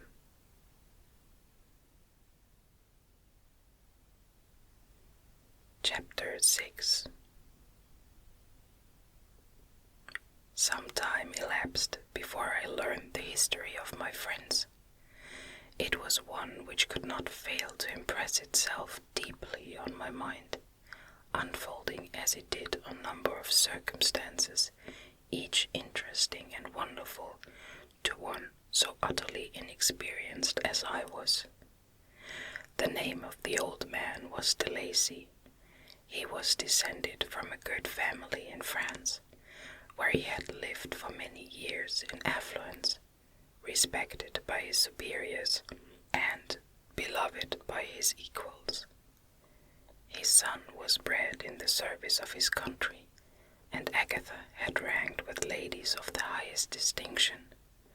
A few months before my arrival, they had lived in a large and luxurious city called Paris, surrounded by friends, and possessed of every enjoyment which virtue, refinement of intellect, or taste, accompanied by a moderate fortune, could afford. The father of Safie had been the cause of their ruin. He was a Turkish merchant and had inhabited Paris for many years, when, for some reason which I could not learn, he became obnoxious to the government. He was seized and cast into prison the very day that Safie arrived from Constantinople to join him. He was tried and condemned to death. The injustice of his sentence was very flagrant. All Paris was indignant, and it was judged that his religion and wealth, rather than the crime alleged against him, had been the cause of his condemnation. Felix had been present at the trial. His horror and indignation were uncontrollable when he heard the decision of the court. He made at that moment a solemn vow to deliver him, and then looked around for the means. After many fruitless attempts to gain admittance to the prison, he found a strongly grated window in an unguarded part of the building, which lighted the dungeon of the unfortunate Mahometan, who, loaded with chains, waited in despair the execution of the barbarous sentence. Felix visited the grate at night, and made known to the prisoner his intentions in his favor. The Turk, amazed and delighted, endeavored to kindle the zeal of his deliverer by promises of reward and wealth. Felix rejected his offers with contempt. Yet when he saw the lovely Safie, who was allowed to visit her father, and who, by her gestures, expressed her lively gratitude, the youth could not help owning to his own mind that the captive possessed a treasure which would fully reward his toil and hazard. The Turk quickly perceived the impression that his daughter had made on the heart of Felix, and endeavored to secure him more entirely in his interests by the promise of her hand in marriage, so soon as he should be conveyed to a place of safety. Felix was too delicate to accept this offer, yet he looked forward to the probability of that event as to the consummation of his happiness. during the ensuing days, while the preparations were going forward for the escape of the merchant, the zeal of Felix was warmed by several letters that he received from this lovely girl, who found means to express her thoughts in the language of her lover by the aid of an old man, a servant of her father's, who understood French. She thanked him in the most ardent terms for his intended services towards her father, and at the same time she gently deplored her own fate.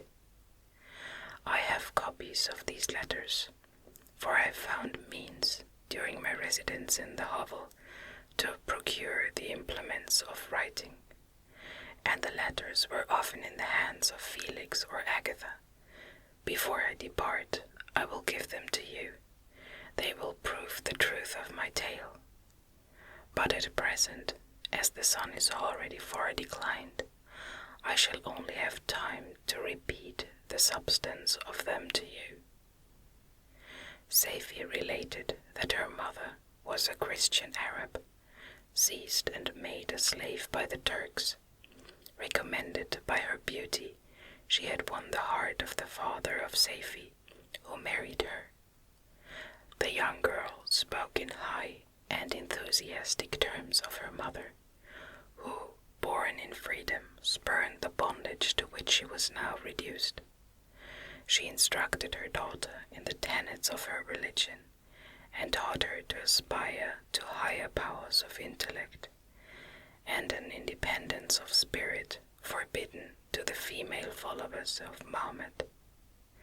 This lady died, but her lessons were indelibly impressed on the mind of Safie, who sickened at the prospect of again returning to Asia, and the being immured within the walls of a harem, allowed only to occupy herself with puerile amusements, ill-suited to the temper of her soul, now accustomed to grand ideas and a noble emulation for virtue.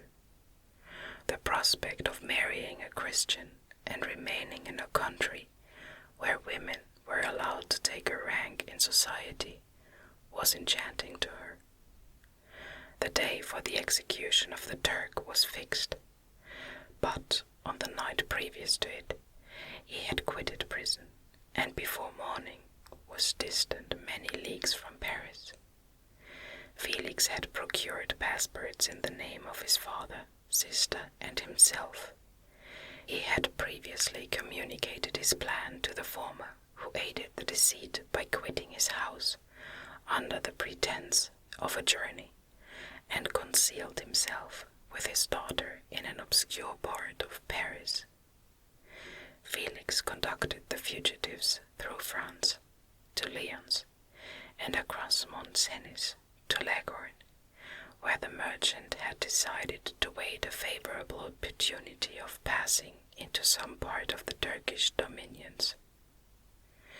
Safie resolved to remain with her father until the moment of his departure, before which time the Turk renewed his promise that she should be united to his deliverer, and Felix remained with them in expectation of that event, and in the meantime he enjoyed the society of the Arabian, who exhibited towards him the simplest and tenderest affection.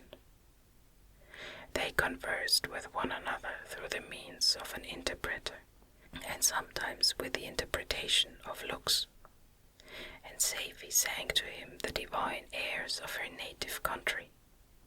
Turk allowed this intimacy to take place, and encouraged the hopes of the youthful lovers, while in his heart he had formed 4 other plans. He loathed the idea that his daughter should be united to a Christian, but he feared the resentment of Felix if he should appear lukewarm, for he knew that he was still in the power of his deliverer, if he should choose to betray him to the Italian state which they inhabited. He revolved 1,000 plans by which he should be enabled to prolong the deceit until it might be no longer necessary, and secretly to take his daughter with him when he departed. His plans were greatly facilitated by the news which arrived from Paris. The government of France were greatly enraged at the escape of their victim, and spared no pains to detect and punish his deliverer. The plot of Felix was quickly discovered, and De Lacy and Agatha were thrown into prison. The news reached Felix and roused him from his dream of pleasure. His blind and aged father and his gentle sister lay in a noisome dungeon while he enjoyed the free air and the society of her whom he loved. This idea was torture to him. He quickly arranged with the Turk that if the latter should find a favorable opportunity for escape before Felix could return to Italy, Safie should remain as a boarder at the convent at Leghorn, and then quitting the lovely Arabian, he hastened to Paris and delivered himself up to the vengeance of the law, hoping to free De Lacy and Agatha by this proceeding. He did not succeed. They remained confined for 5 months before the trial took place, the result of which deprived them of their fortune and condemned them to a perpetual exile from their native country. They found a miserable asylum in the cottage in Germany where I discovered them. Felix soon learned that the treacherous Turk, for whom he and his family endured such unheard-of oppression, on discovering that his deliverer was thus reduced to poverty and impotence, became a traitor to good feeling and honor, and had quitted Italy with his daughter, insultingly sending Felix a pittance of money to aid him, as he said, in some plan of future maintenance. Such were the events that preyed on the heart of Felix, and rendered him, when I first saw him, the most miserable of his family. He could have endured poverty, and when this distress had been the meed of his virtue, he would have gloried in it. But the ingratitude of the Turk and the loss of his beloved Safie were misfortunes more bitter and irreparable. The arrival of the Arabian now infused new life into his soul. When the news reached Leghorn that Felix was deprived of his wealth and rank, the merchant commanded his daughter to think no more of her lover, but to prepare to return with him to her native country. The generous nature of Safie was outraged by this command. She attempted to expostulate with her father, but he left her angrily, reiterating his tyrannical mandate.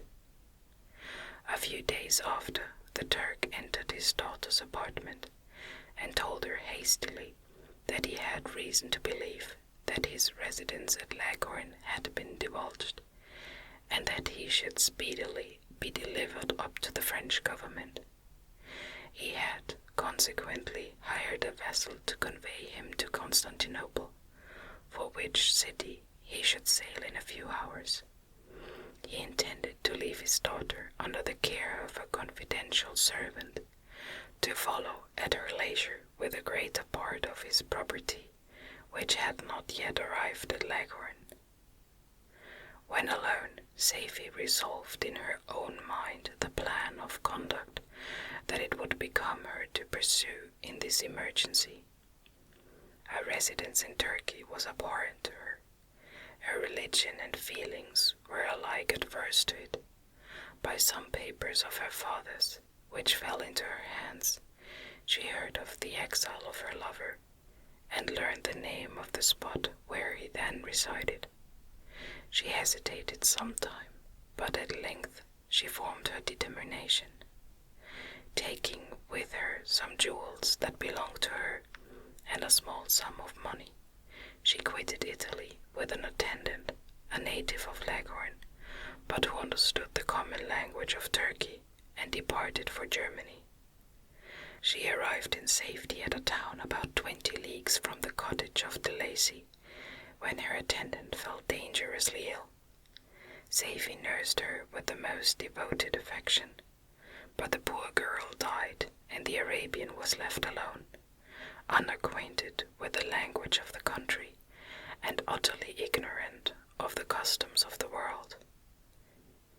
She fell, however, into good hands.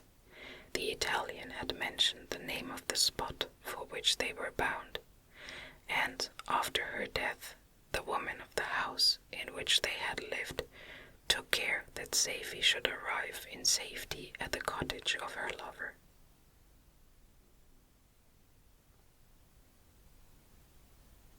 Chapter 7. Such was the history of my beloved cottagers. It impressed me deeply. I learned from the views of social life which it developed to admire their virtues and to deprecate the vices of mankind. As yet I looked upon crime as a distant evil.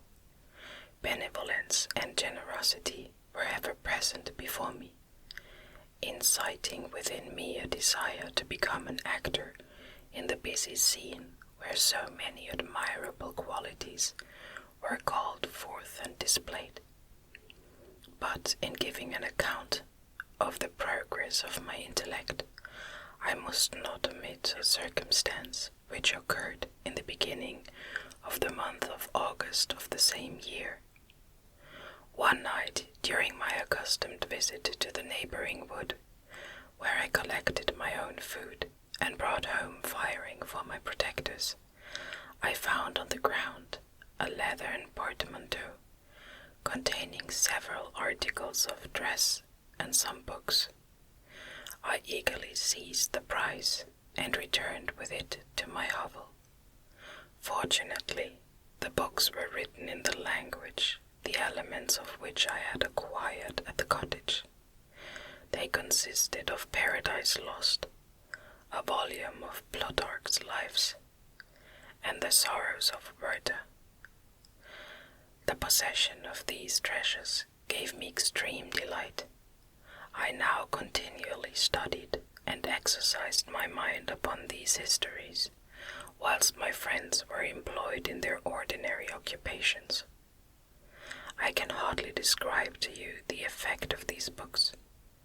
They produced in me an infinity of new images and feelings that sometimes raised me to ecstasy, but more frequently sunk me into the lowest dejection. In the Sorrows of Werther, besides the interest of its simple and affecting story, so many opinions are canvassed, and so many lights thrown upon what had hitherto been to me obscure subjects, that I found in it a never-ending source of speculation and astonishment. The gentle and domestic manners it described, combined with lofty sentiments and feelings, which had for their object something out of self, accorded well with my experience among my protectors, and with the ones which were forever alive in my own bosom. But I thought Werther himself a more divine being than I had ever beheld or imagined. His character contained no pretension, but it sunk deep. The disquisitions upon death and suicide were calculated to fill me with wonder. I did not pretend to enter into the merits of the case, yet I inclined towards the opinions of the hero, whose extinction I wept, without precisely understanding it. As I read, however, I applied much personally to my own feelings and condition. I found myself similar, yet at the same time strangely unlike the beings concerning whom I read, and to whose conversation I was a listener. I sympathized with and partly understood them, but I was unformed in mind. I was dependent on none and related to none. The path of my departure was free, and there was none to lament my annihilation. My person was hideous, and my stature gigantic. What did this mean? Who was I? What was I? Whence did I come? What was my destination? These questions continually recurred, but I was unable to solve them. The volume of Plutarch's Lives which I possessed contained the histories of the first founders of the ancient republics. This book had a far different effect upon me from the sorrows of Werther. I learned from Werther's imaginations, despondency and gloom, but Plutarch taught me high thoughts. He elevated me above the wretched sphere of my own reflections to admire and love the heroes of past ages. Many things I read surpassed my understanding and experience. I had a very confused knowledge of kingdoms, wide extents of country, mighty rivers and boundless seas. But I was perfectly unacquainted with towns and large assemblages of men. The cottage of my protectors had been the only school in which I had studied human nature, but this book developed new and mightier scenes of action. I read of men concerned in public affairs, governing or massacring their species. I felt the greatest ardor for virtue rise within me, and abhorrence for vice, as far as I understood the signification of those terms, relative as they were, as I applied them to pleasure and pain alone. Induced by these feelings, I was of course led to admire peaceable lawgivers, Numa, Solon, and Lycurgus, in preference to Romulus and Theseus. The patriarchal lives of my protectors caused these impressions to take a firm hold on my mind. Perhaps, if my first introduction to humanity had been made by a young soldier, burning for glory and slaughter, I should have been imbued with different sensations. But Paradise Lost excited different and far deeper emotions. I read it as I had read the other volumes, which had fallen into my hands as a true story. It moved every feeling of wonder and awe that the picture of an omnipotent God warring with his creatures was capable of exciting. I often referred the several situations, as their similarity struck me, to my own. Like Adam, I was created apparently united by no link to any other being in existence, but his state was far different from mine in every other respect. He had come forth from the hands of God, a perfect creature, happy and prosperous, guarded by the especial care of his Creator. He was allowed to converse with and acquire knowledge from beings of a superior nature, but I was wretched, helpless, and alone. Many times I considered Satan as the fitter emblem of my condition, for often, like him, when I viewed the bliss of my protectors, the bitter gall of envy rose within me. Another circumstance strengthened and confirmed these feelings. Soon after my arrival in the hovel, I discovered some papers in the pocket of the dress which I had taken from your laboratory. At first I had neglected them, but now that I was able to decipher the characters in which they were written, I began to study them with diligence. It was your journal of the 4 months that preceded my creation. You minutely described in these papers every step you took in the progress of your work. This history was mingled with accounts of domestic occurrences. You doubtless recollect these papers. Here they are. Everything is related in them which bears reference to my accursed origin. The whole detail of that series of disgusting circumstances which produced it is set in view, the minutest description of my odious and loathsome person is given, in language which painted your own horrors and rendered mine ineffaceable. I sickened as I read. Hateful day when I received life, I exclaimed in agony. Cursed Creator, why did you form a monster so hideous that even you turned from me in disgust? God in pity made man beautiful and alluring after his own image, but my form is a filthy type of yours, more horrid from its very resemblance. Satan had his companions, fellow devils, to admire and encourage him, but I am solitary and detested. These were the reflections of my hours of despondency and solitude. But when I contemplated the virtues of the cottagers, their amiable and benevolent dispositions, I persuaded myself that when they should become acquainted with my admiration of their virtues, they would compassionate me and overlook my personal deformity. Could they turn from their door one, however monstrous, who solicited their compassion and friendship? I resolved, at least, not to despair, but in every way to fit myself for an interview with them which would decide my fate.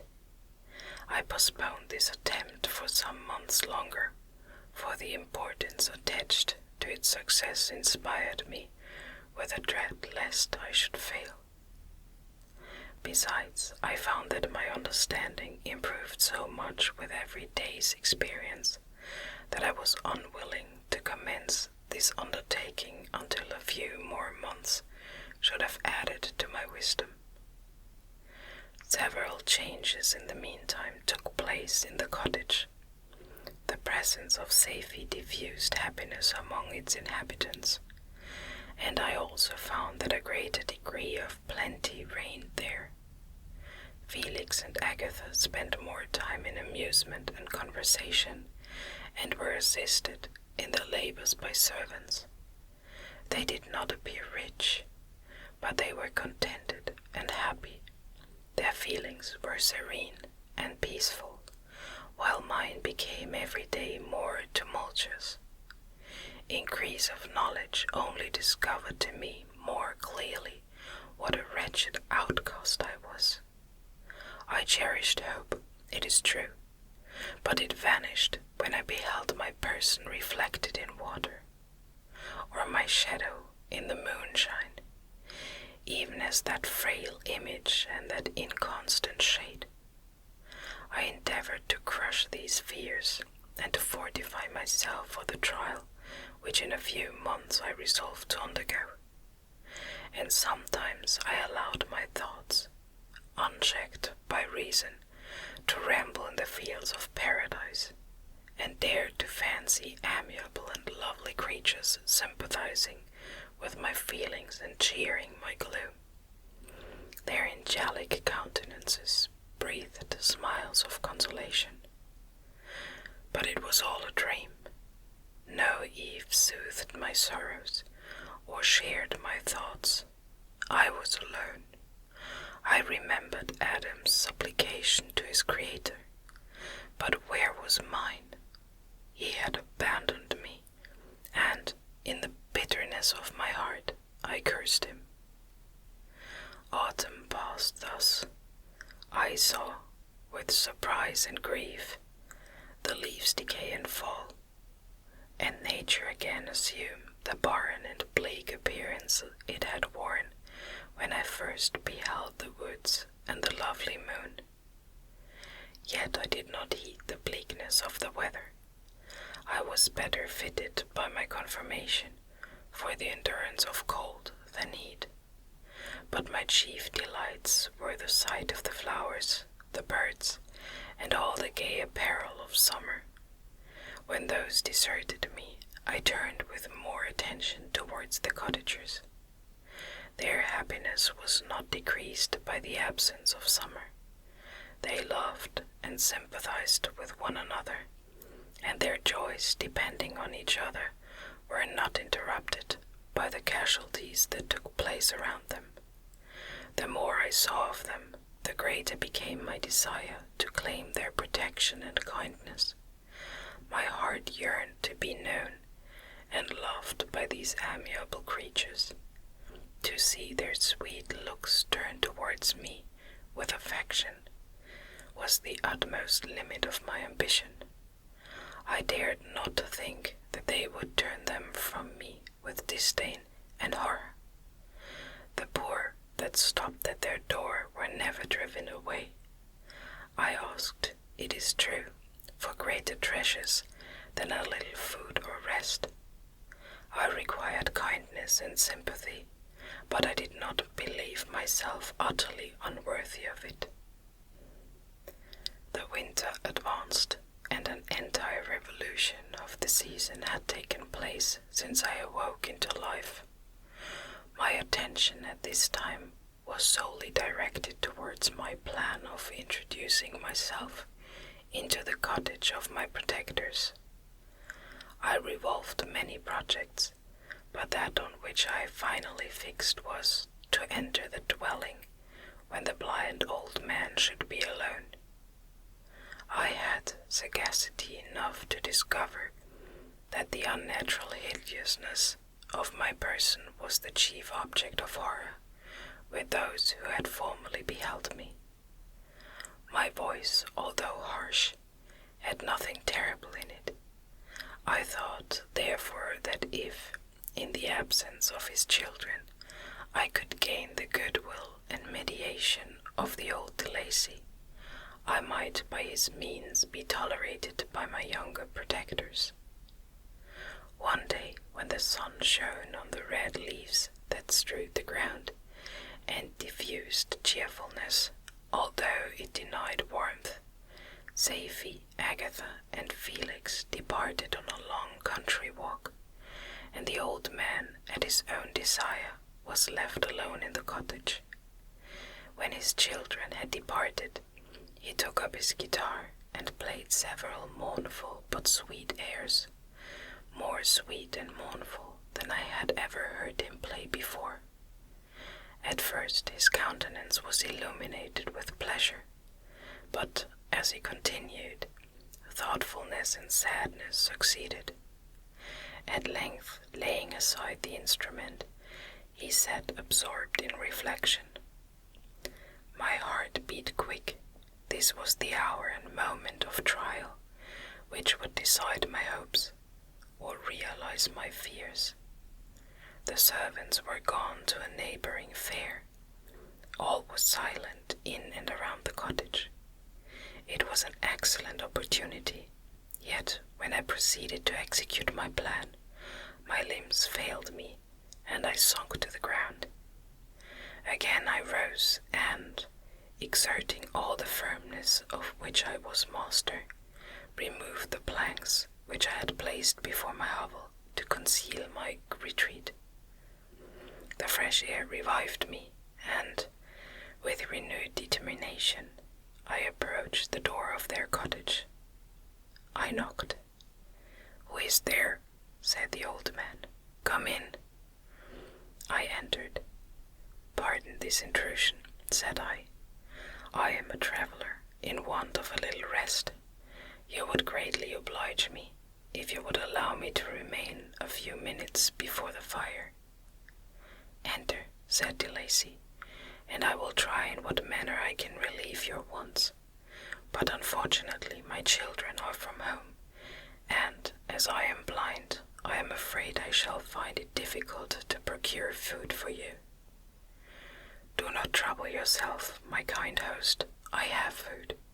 It is warmth and rest only that I need." I sat down and a silence ensued.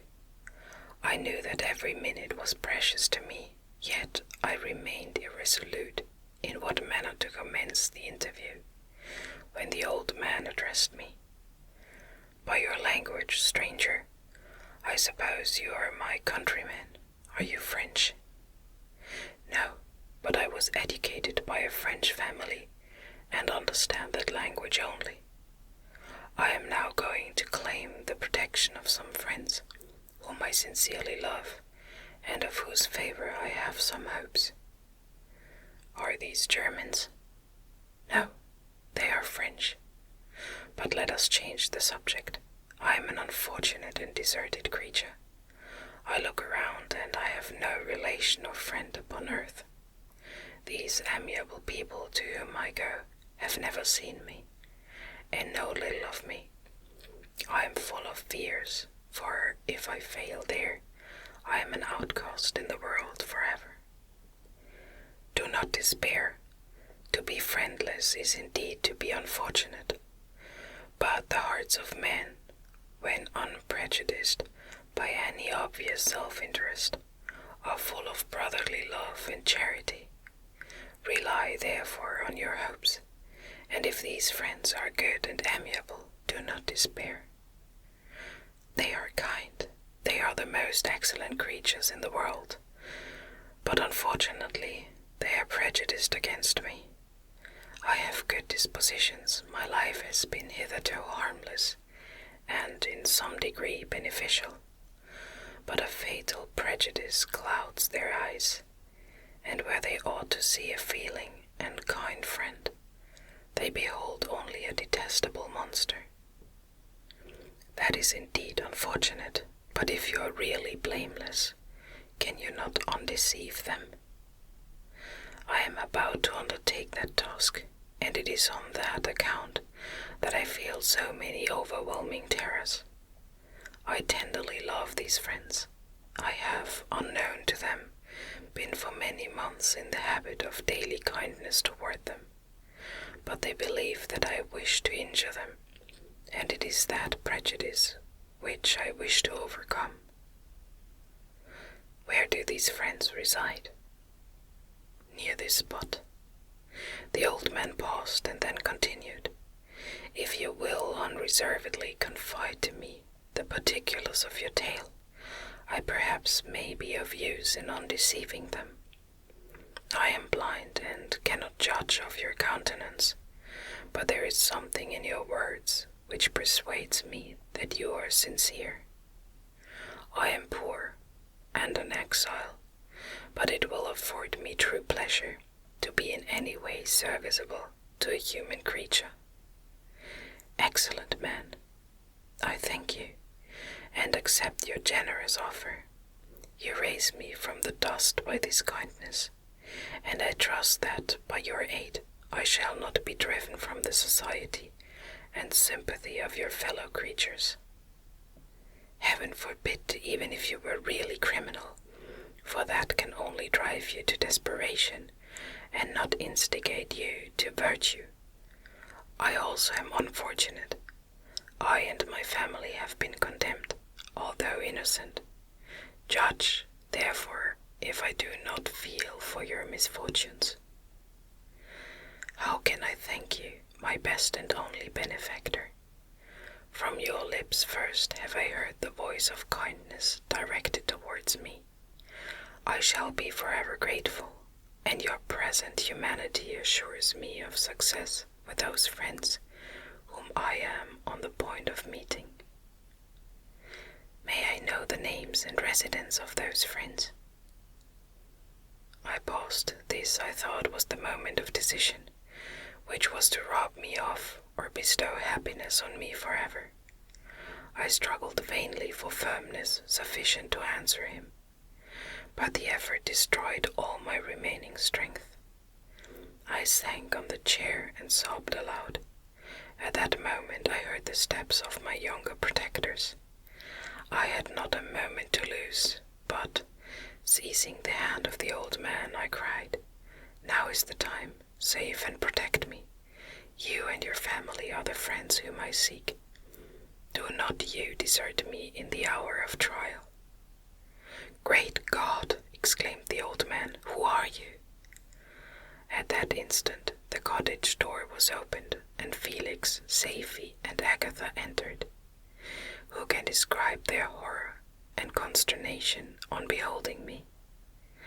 Agatha fainted, and Safie, unable to attend to her friend, rushed out of the cottage. Felix started forward, and with supernatural force tore me from his father, to whose knees I clung. In a transport of fury, he dashed me to the ground, and struck me violently with a stick. I could have torn him limb from limb, as the lion rends the antelope. But my heart sunk within me as with bitter sickness, and I refrained. I saw him on the point of repeating his blow when, overcome by pain and anguish, I quitted the cottage, and in the general tumult escaped unperceived to my hovel.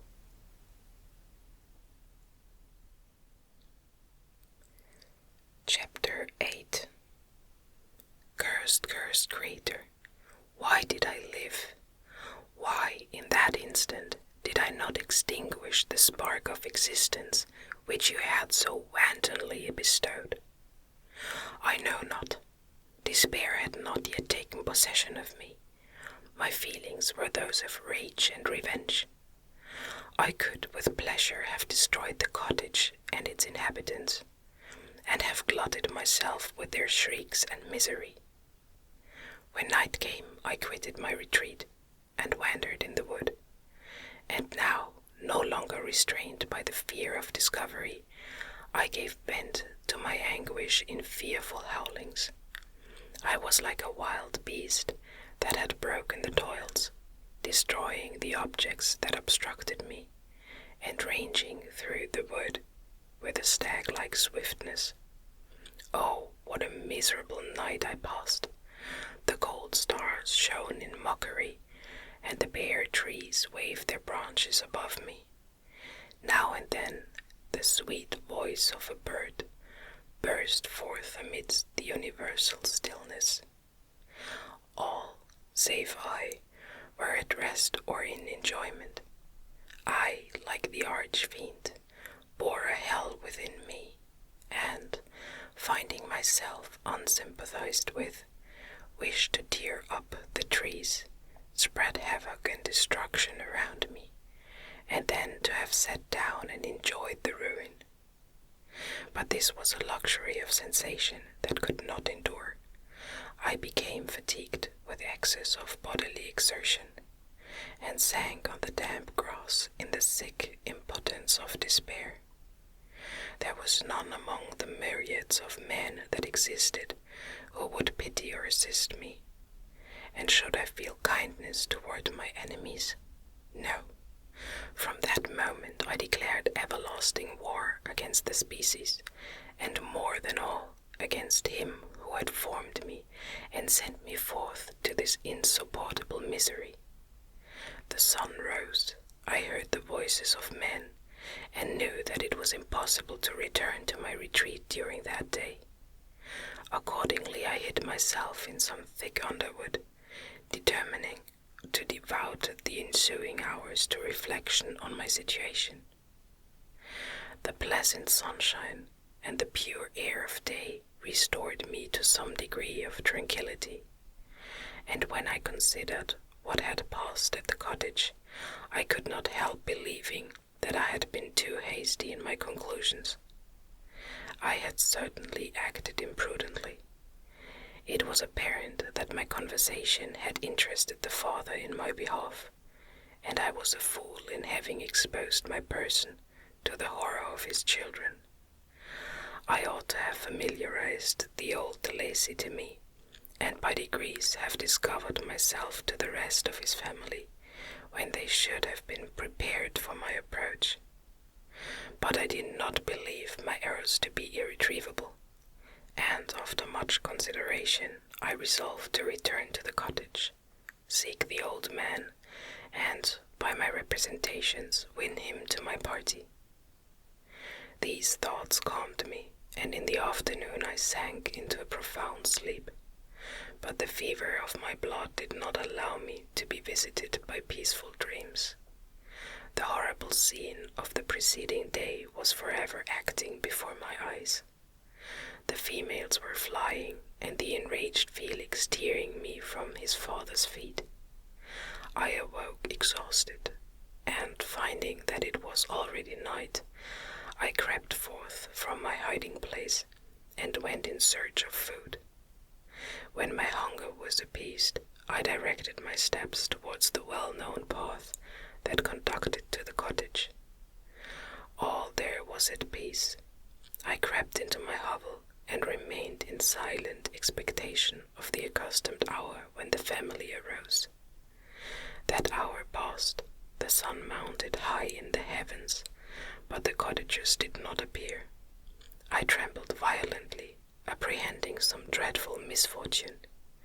The inside of the cottage was dark, and I heard no motion. I cannot describe the agony of this suspense. Presently 2 countrymen passed by, but, pausing near the cottage, they entered into conversation, using violent gesticulations, but I did not understand what they said, as they spoke the language of the country, which differed from that of my protectors. Soon after, however, Felix approached with another man. I was surprised, as I knew that he had not quitted the cottage that morning, and waited anxiously to discover from his discourse the meaning of these unusual appearances. "Do you consider," said his companion to him, "that you will be obliged to pay 3 months' rent, and to lose the produce of your garden? I do not wish to take any unfair advantage, and I beg therefore that you will take some days to consider of your determination." "It is utterly useless," replied Felix. "We can never again inhabit your cottage. The life of my father is in the greatest danger, owing to the dreadful circumstance that I have related. My wife and my sister will never recover the horror. I entreat you not to reason with me any more. Take possession of your tenement, and let me fly from this place." Felix trembled violently as he said this. He and his companion entered the cottage, in which they remained for a few minutes, and then departed. I never saw any of the family of de Lacy more. I continued for the remainder of the day in my hovel in a state of utter and stupid despair. My protectors had departed, and had broken the only link that held me to the world. For the first time the feelings of revenge and hatred filled my bosom, and I did not strive to control them, but, allowing myself to be borne away by the stream, I bent my mind towards injury and death. When I thought of my friends, of the mild voice of de Lacy, the gentle eyes of Agatha, and the exquisite beauty of the Arabian, these thoughts vanished, and a gush of tears somewhat soothed me.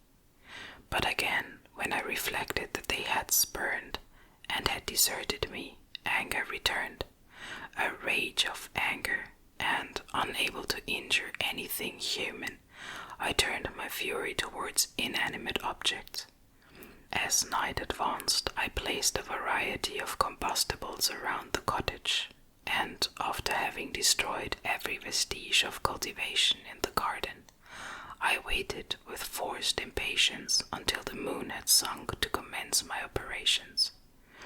As the night advanced, a fierce wind arose from the woods, and quickly dispersed the clouds that had loitered in the heavens. The blast tore along like a mighty avalanche, and produced a kind of insanity in my spirits that burst all bounds of reason and reflection.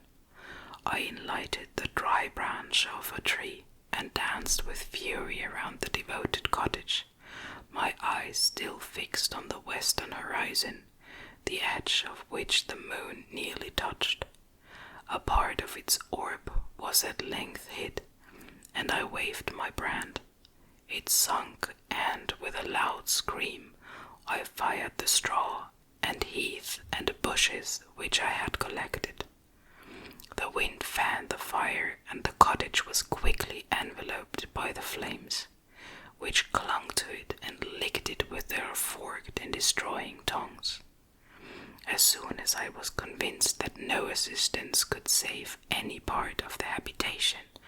I quitted the scene and sought for refuge in the woods. And now, with the world before me, whither should I bend my steps? I resolved to fly far from the scene of my misfortunes, but to me, hated and despised, every country must be equally horrible. At length the thought of you crossed my mind. I learned from your papers that you were my father, my creator, and to whom could I apply with more fitness than to him who had given me life? Among the lessons that Felix had bestowed upon Safie, geography had not been omitted. I had learned from these the relative situations of the different countries of the earth. You had mentioned Geneva as the name of your native town, and towards this place I resolved to proceed. But how was I to direct myself? I knew that I must travel in a southwesterly direction to reach my destination, but the sun was my only guide. I did not know the names of the towns that I was to pass through, nor could I ask information from a single human being, but I did not despair. From you only could I hope for succor, although towards you I felt no sentiment but that of hatred. Unfeeling, heartless creator, you had endowed me with perceptions and passions, and then cast me abroad an object for the scorn and horror of mankind. But on you only had I any claim for pity and redress, and from you I determined to seek that justice which I vainly attempted to gain from any other being that wore the human form. My travels were long, and the sufferings I endured intense. It was late in autumn when I quitted the district where I had so long resided. I traveled only at night, fearful of encountering the visage of a human being. Nature decayed around me, and the sun became heatless. Rain and snow poured around me, mighty rivers were frozen, the surface of the earth was hard and chill and bare, and I found no shelter. O earth, how often did I imprecate curses on the cause of my being? The mildness of my nature had fled, and all within me was turned to gall and bitterness. The nearer I approached to your habitation, the more deeply did I feel the spirit of revenge enkindled in my heart. Snow fell, and the waters were hardened, but I rested not.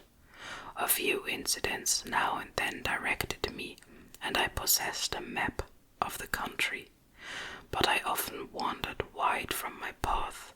The agony of my feelings allowed me no respite. No incident occurred from which my rage and misery could not extract its food.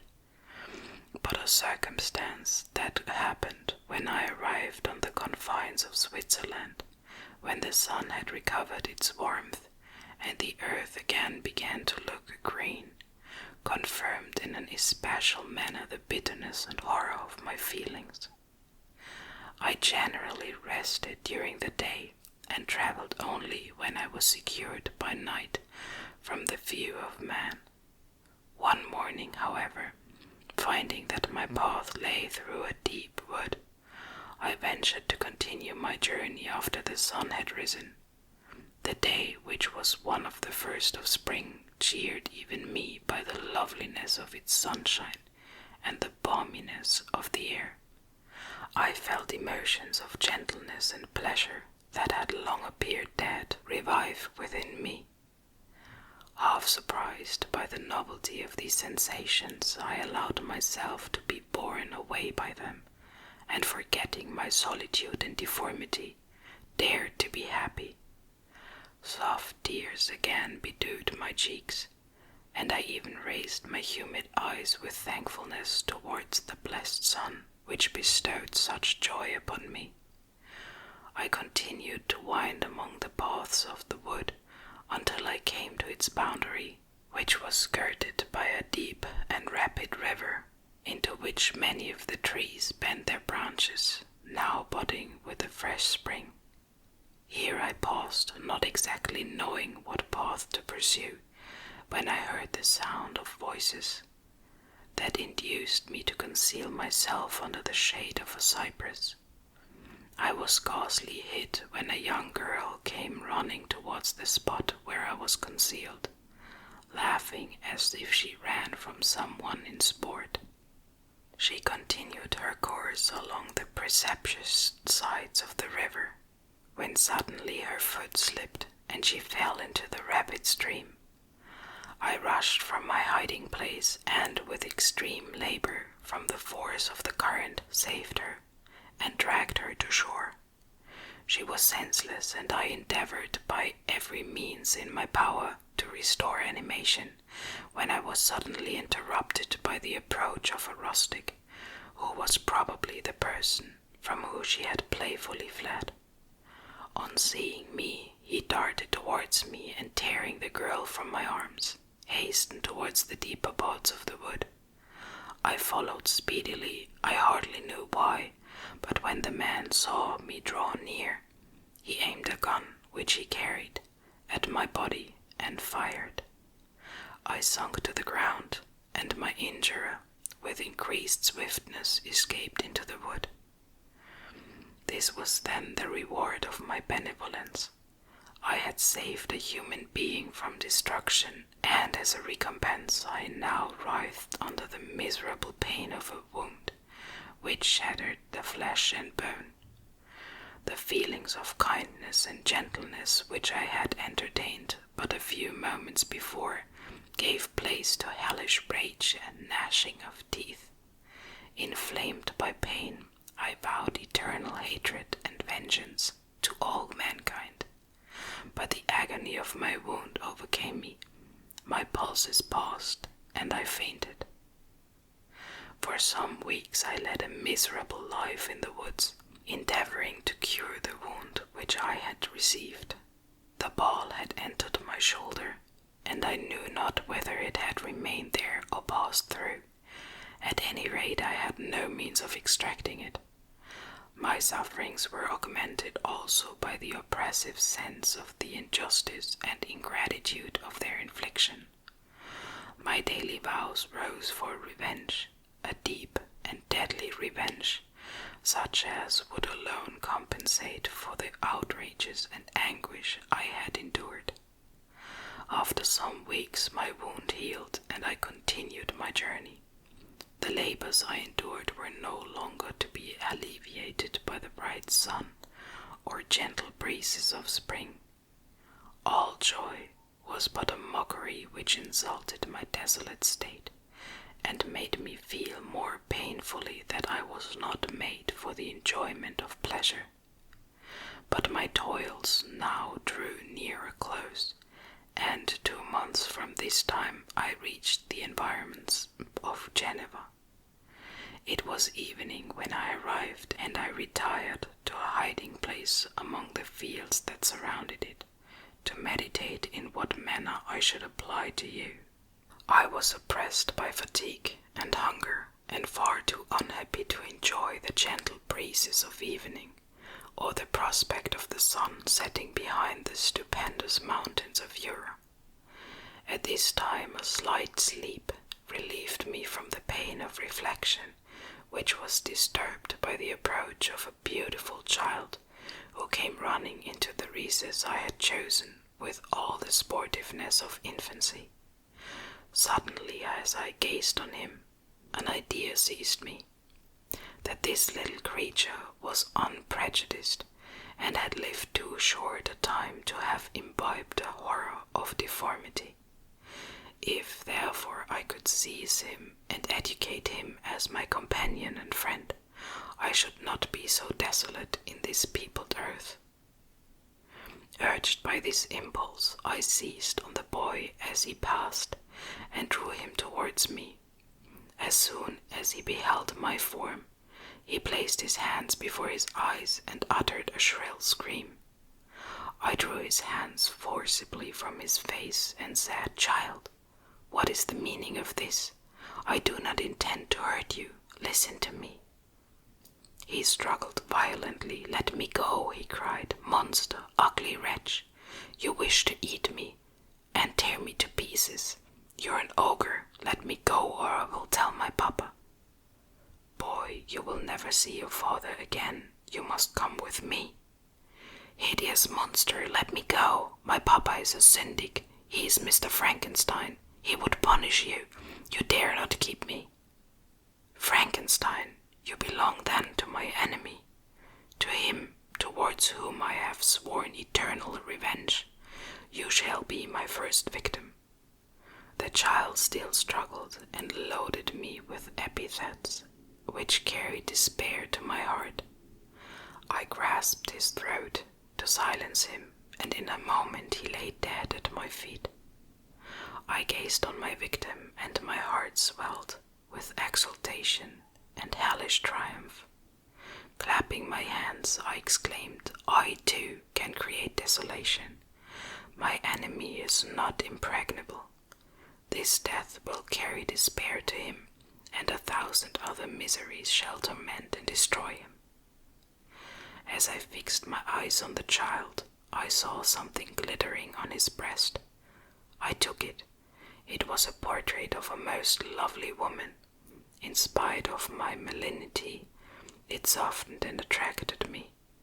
For a few moments I gazed with delight on her dark eyes, fringed by deep lashes, and her lovely lips, but presently my rage returned. I remembered that I was forever deprived of the delights that such beautiful creatures could bestow, and that she whose resemblance I contemplated would, in regarding me, have changed that air of divine benignity to one expressive of disgust and affright.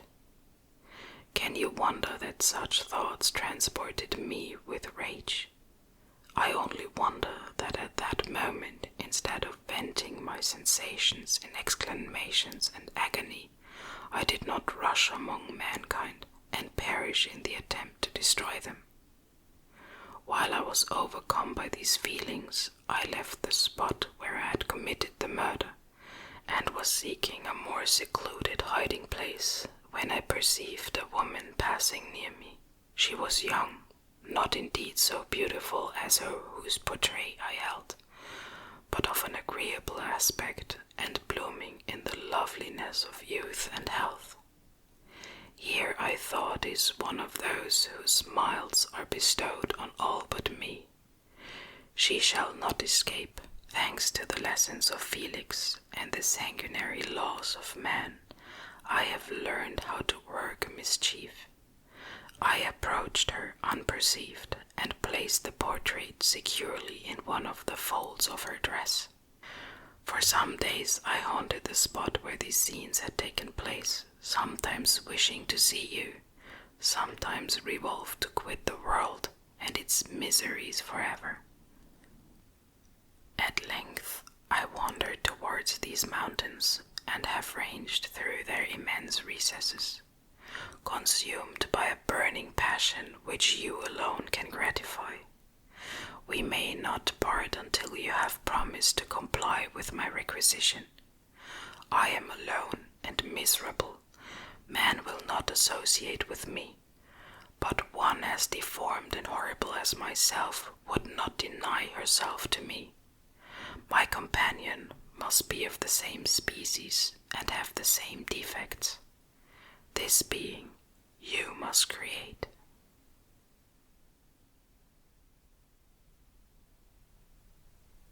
Chapter 9. The being finished speaking and fixed his looks upon me in expectation of a reply. But I was bewildered, perplexed, and unable to arrange my ideas sufficiently to understand the full extent of his proposition. He continued, "You must create a female for me, with whom I can live in the interchange of those sympathies necessary for my being. This you alone can do, and I demand it of you as a right which you must not refuse." The latter part of his tale had kindled anew in me the anger that had died away while he narrated his peaceful life among the cottagers, and, as he said this, I could no longer suppress the rage that burned within me. "I do refuse it," I replied, "and no torture shall ever extort a consent from me. You may render me the most miserable of men, but you shall never make me base in my own eyes. Shall I create another like yourself, whose joined wickedness might desolate the world? Begone! I have answered you. You may torture me, but I will never consent." "You are in the wrong," replied the fiend, "and instead of threatening, I am content to reason with you. I am malicious because I am miserable. Am I not shunned and hated by all mankind? You, my creator, would tear me to pieces and triumph. Remember that, and tell me why I should pity man more than he pities me.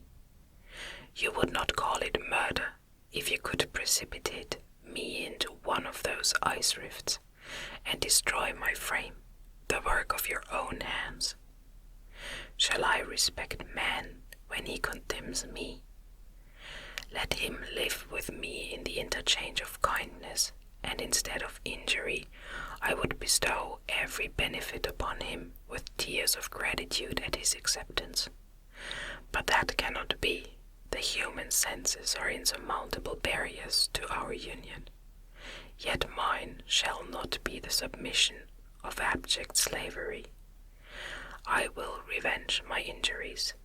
If I cannot inspire love, I will cause fear, and chiefly towards you, my arch-enemy, because my creator do I swear inextinguishable hatred.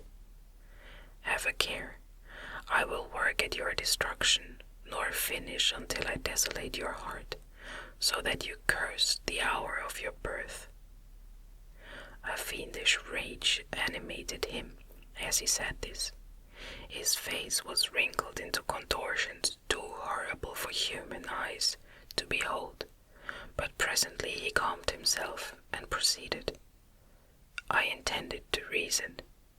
This passion is detrimental to me, for you do not reflect that you are the cause of its excess.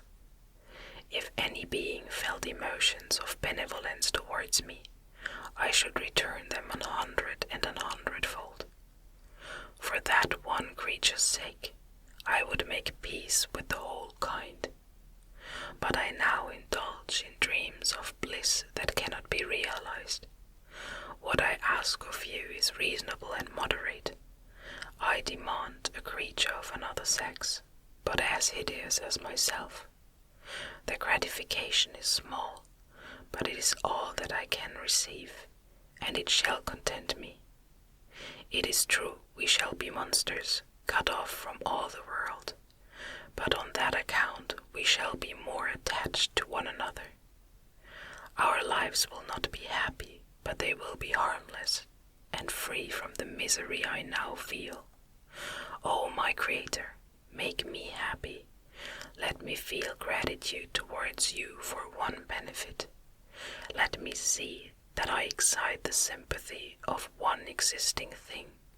Do not deny me my request." I was moved. I shuddered when I thought of the possible consequences of my consent, but I felt that there was some justice in his argument. His tale and the feelings he now expressed proved him to be a creature of fine sensations, and did I not, as his maker, owe him all the portion of happiness that it was in my power to bestow? He saw my change of feeling and continued, "If you consent, neither you nor any other human being shall ever see us again. I will go to the vast wilds of South America.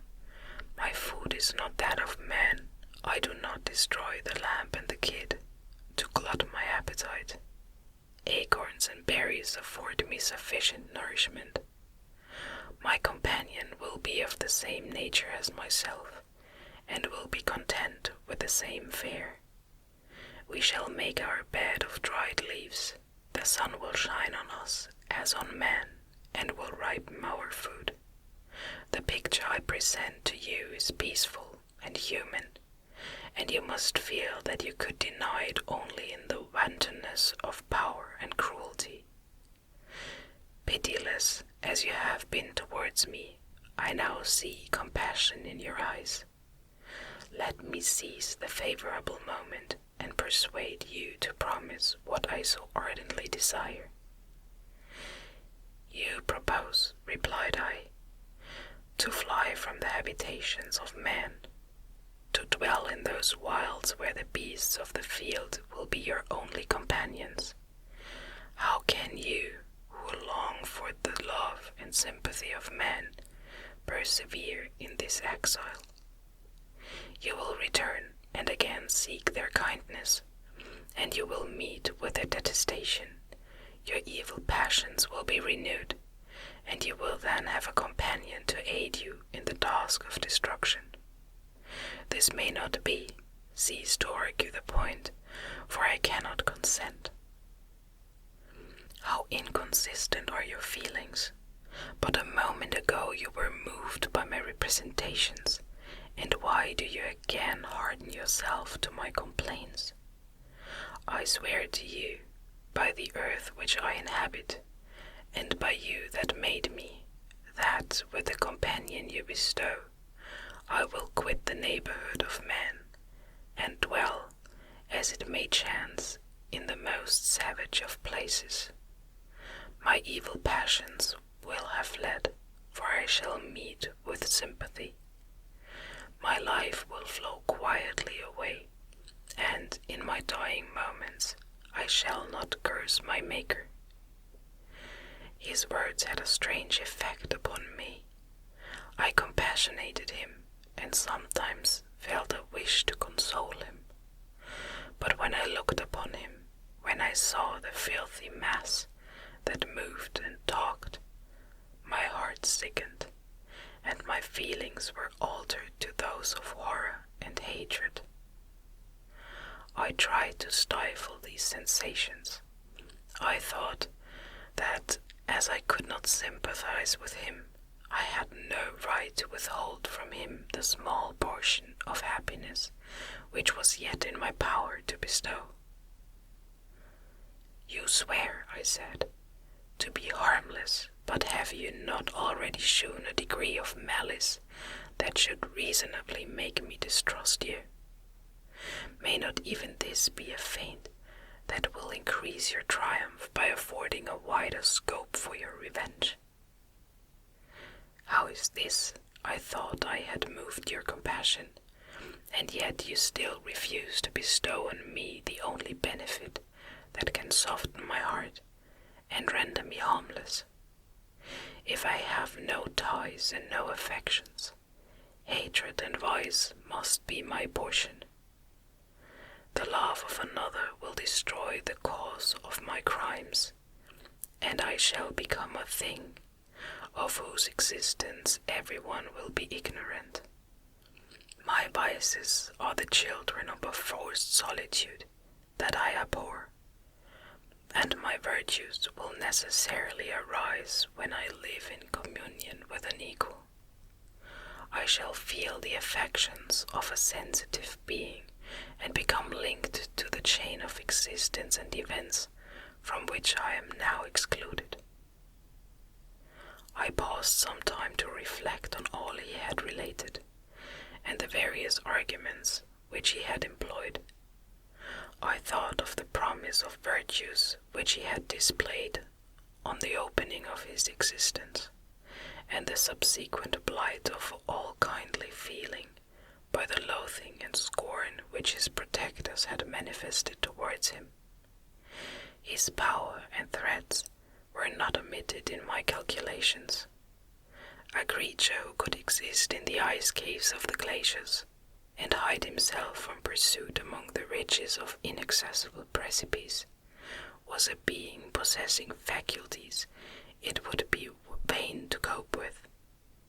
After a long pause of reflection, I concluded that the justice due both to him and my fellow creatures demanded of me that I should comply with his request, Turning to him, therefore, I said, I consent to your demand, on your solemn oath to quit Europe forever, and every other place in the neighborhood of man, as soon as I shall deliver into your hands a female who will accompany you in your exile. I swear, he cried, by the sun and by the blue sky of heaven, that if you grant my prayer, while they exist, you shall never behold me again.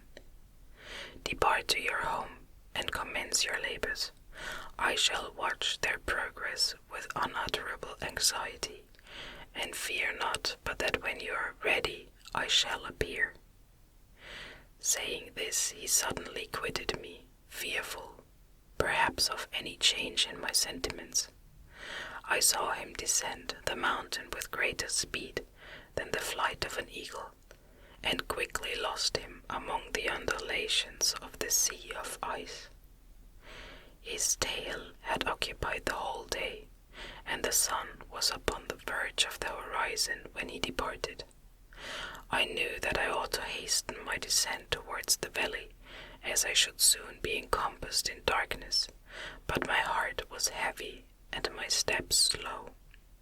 The labor of winding among the little paths of the mountains, and fixing my feet firmly as I advanced, perplexed me, occupied as I was by the emotions which the occurrences of the day had produced. Night was far advanced when I came to the halfway resting place, and seated myself beside the fountain. The stars shone at intervals, as the clouds passed from over them. The dark pines rose before me, and every here and there a broken tree lay on the ground. It was a scene of wonderful solemnity, and stirred strange thoughts within me. I wept bitterly, and clasping my hands in agony, I exclaimed, "Oh, stars and clouds and winds, you are all about to mock me. If you really pity me, crush sensation and memory. Let me become as naught. But if not, depart, depart and leave me in darkness."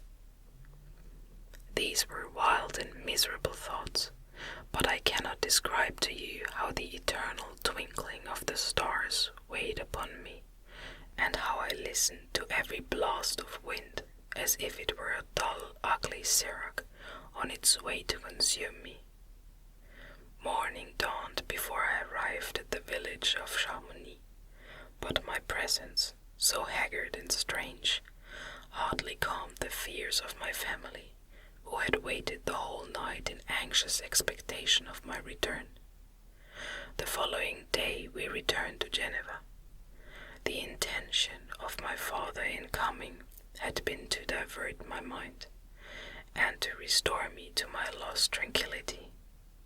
But the medicine had been fatal, and unable to account for the excess of misery I appeared to suffer, he hastened to return home, hoping the quiet and monotony of a domestic life would by degrees alleviate my sufferings from whatsoever cause they might spring. For myself, I was passive in all their arrangements, and the gentle affection of my beloved Elizabeth was inadequate to draw me from the depth of my despair. The promise I had made to the demon weighed upon my mind, like Dante's iron cowl on the heads of the hellish hypocrites. All pleasures of earth and sky passed before me like a dream, and that thought only had to me the reality of life. Can you wonder that sometimes a kind of insanity possessed me, or that I saw continually about me a multitude of filthy animals inflicting on me incessant torture, that often extorted screams and bitter groans? By degrees, however, these feelings became calmed.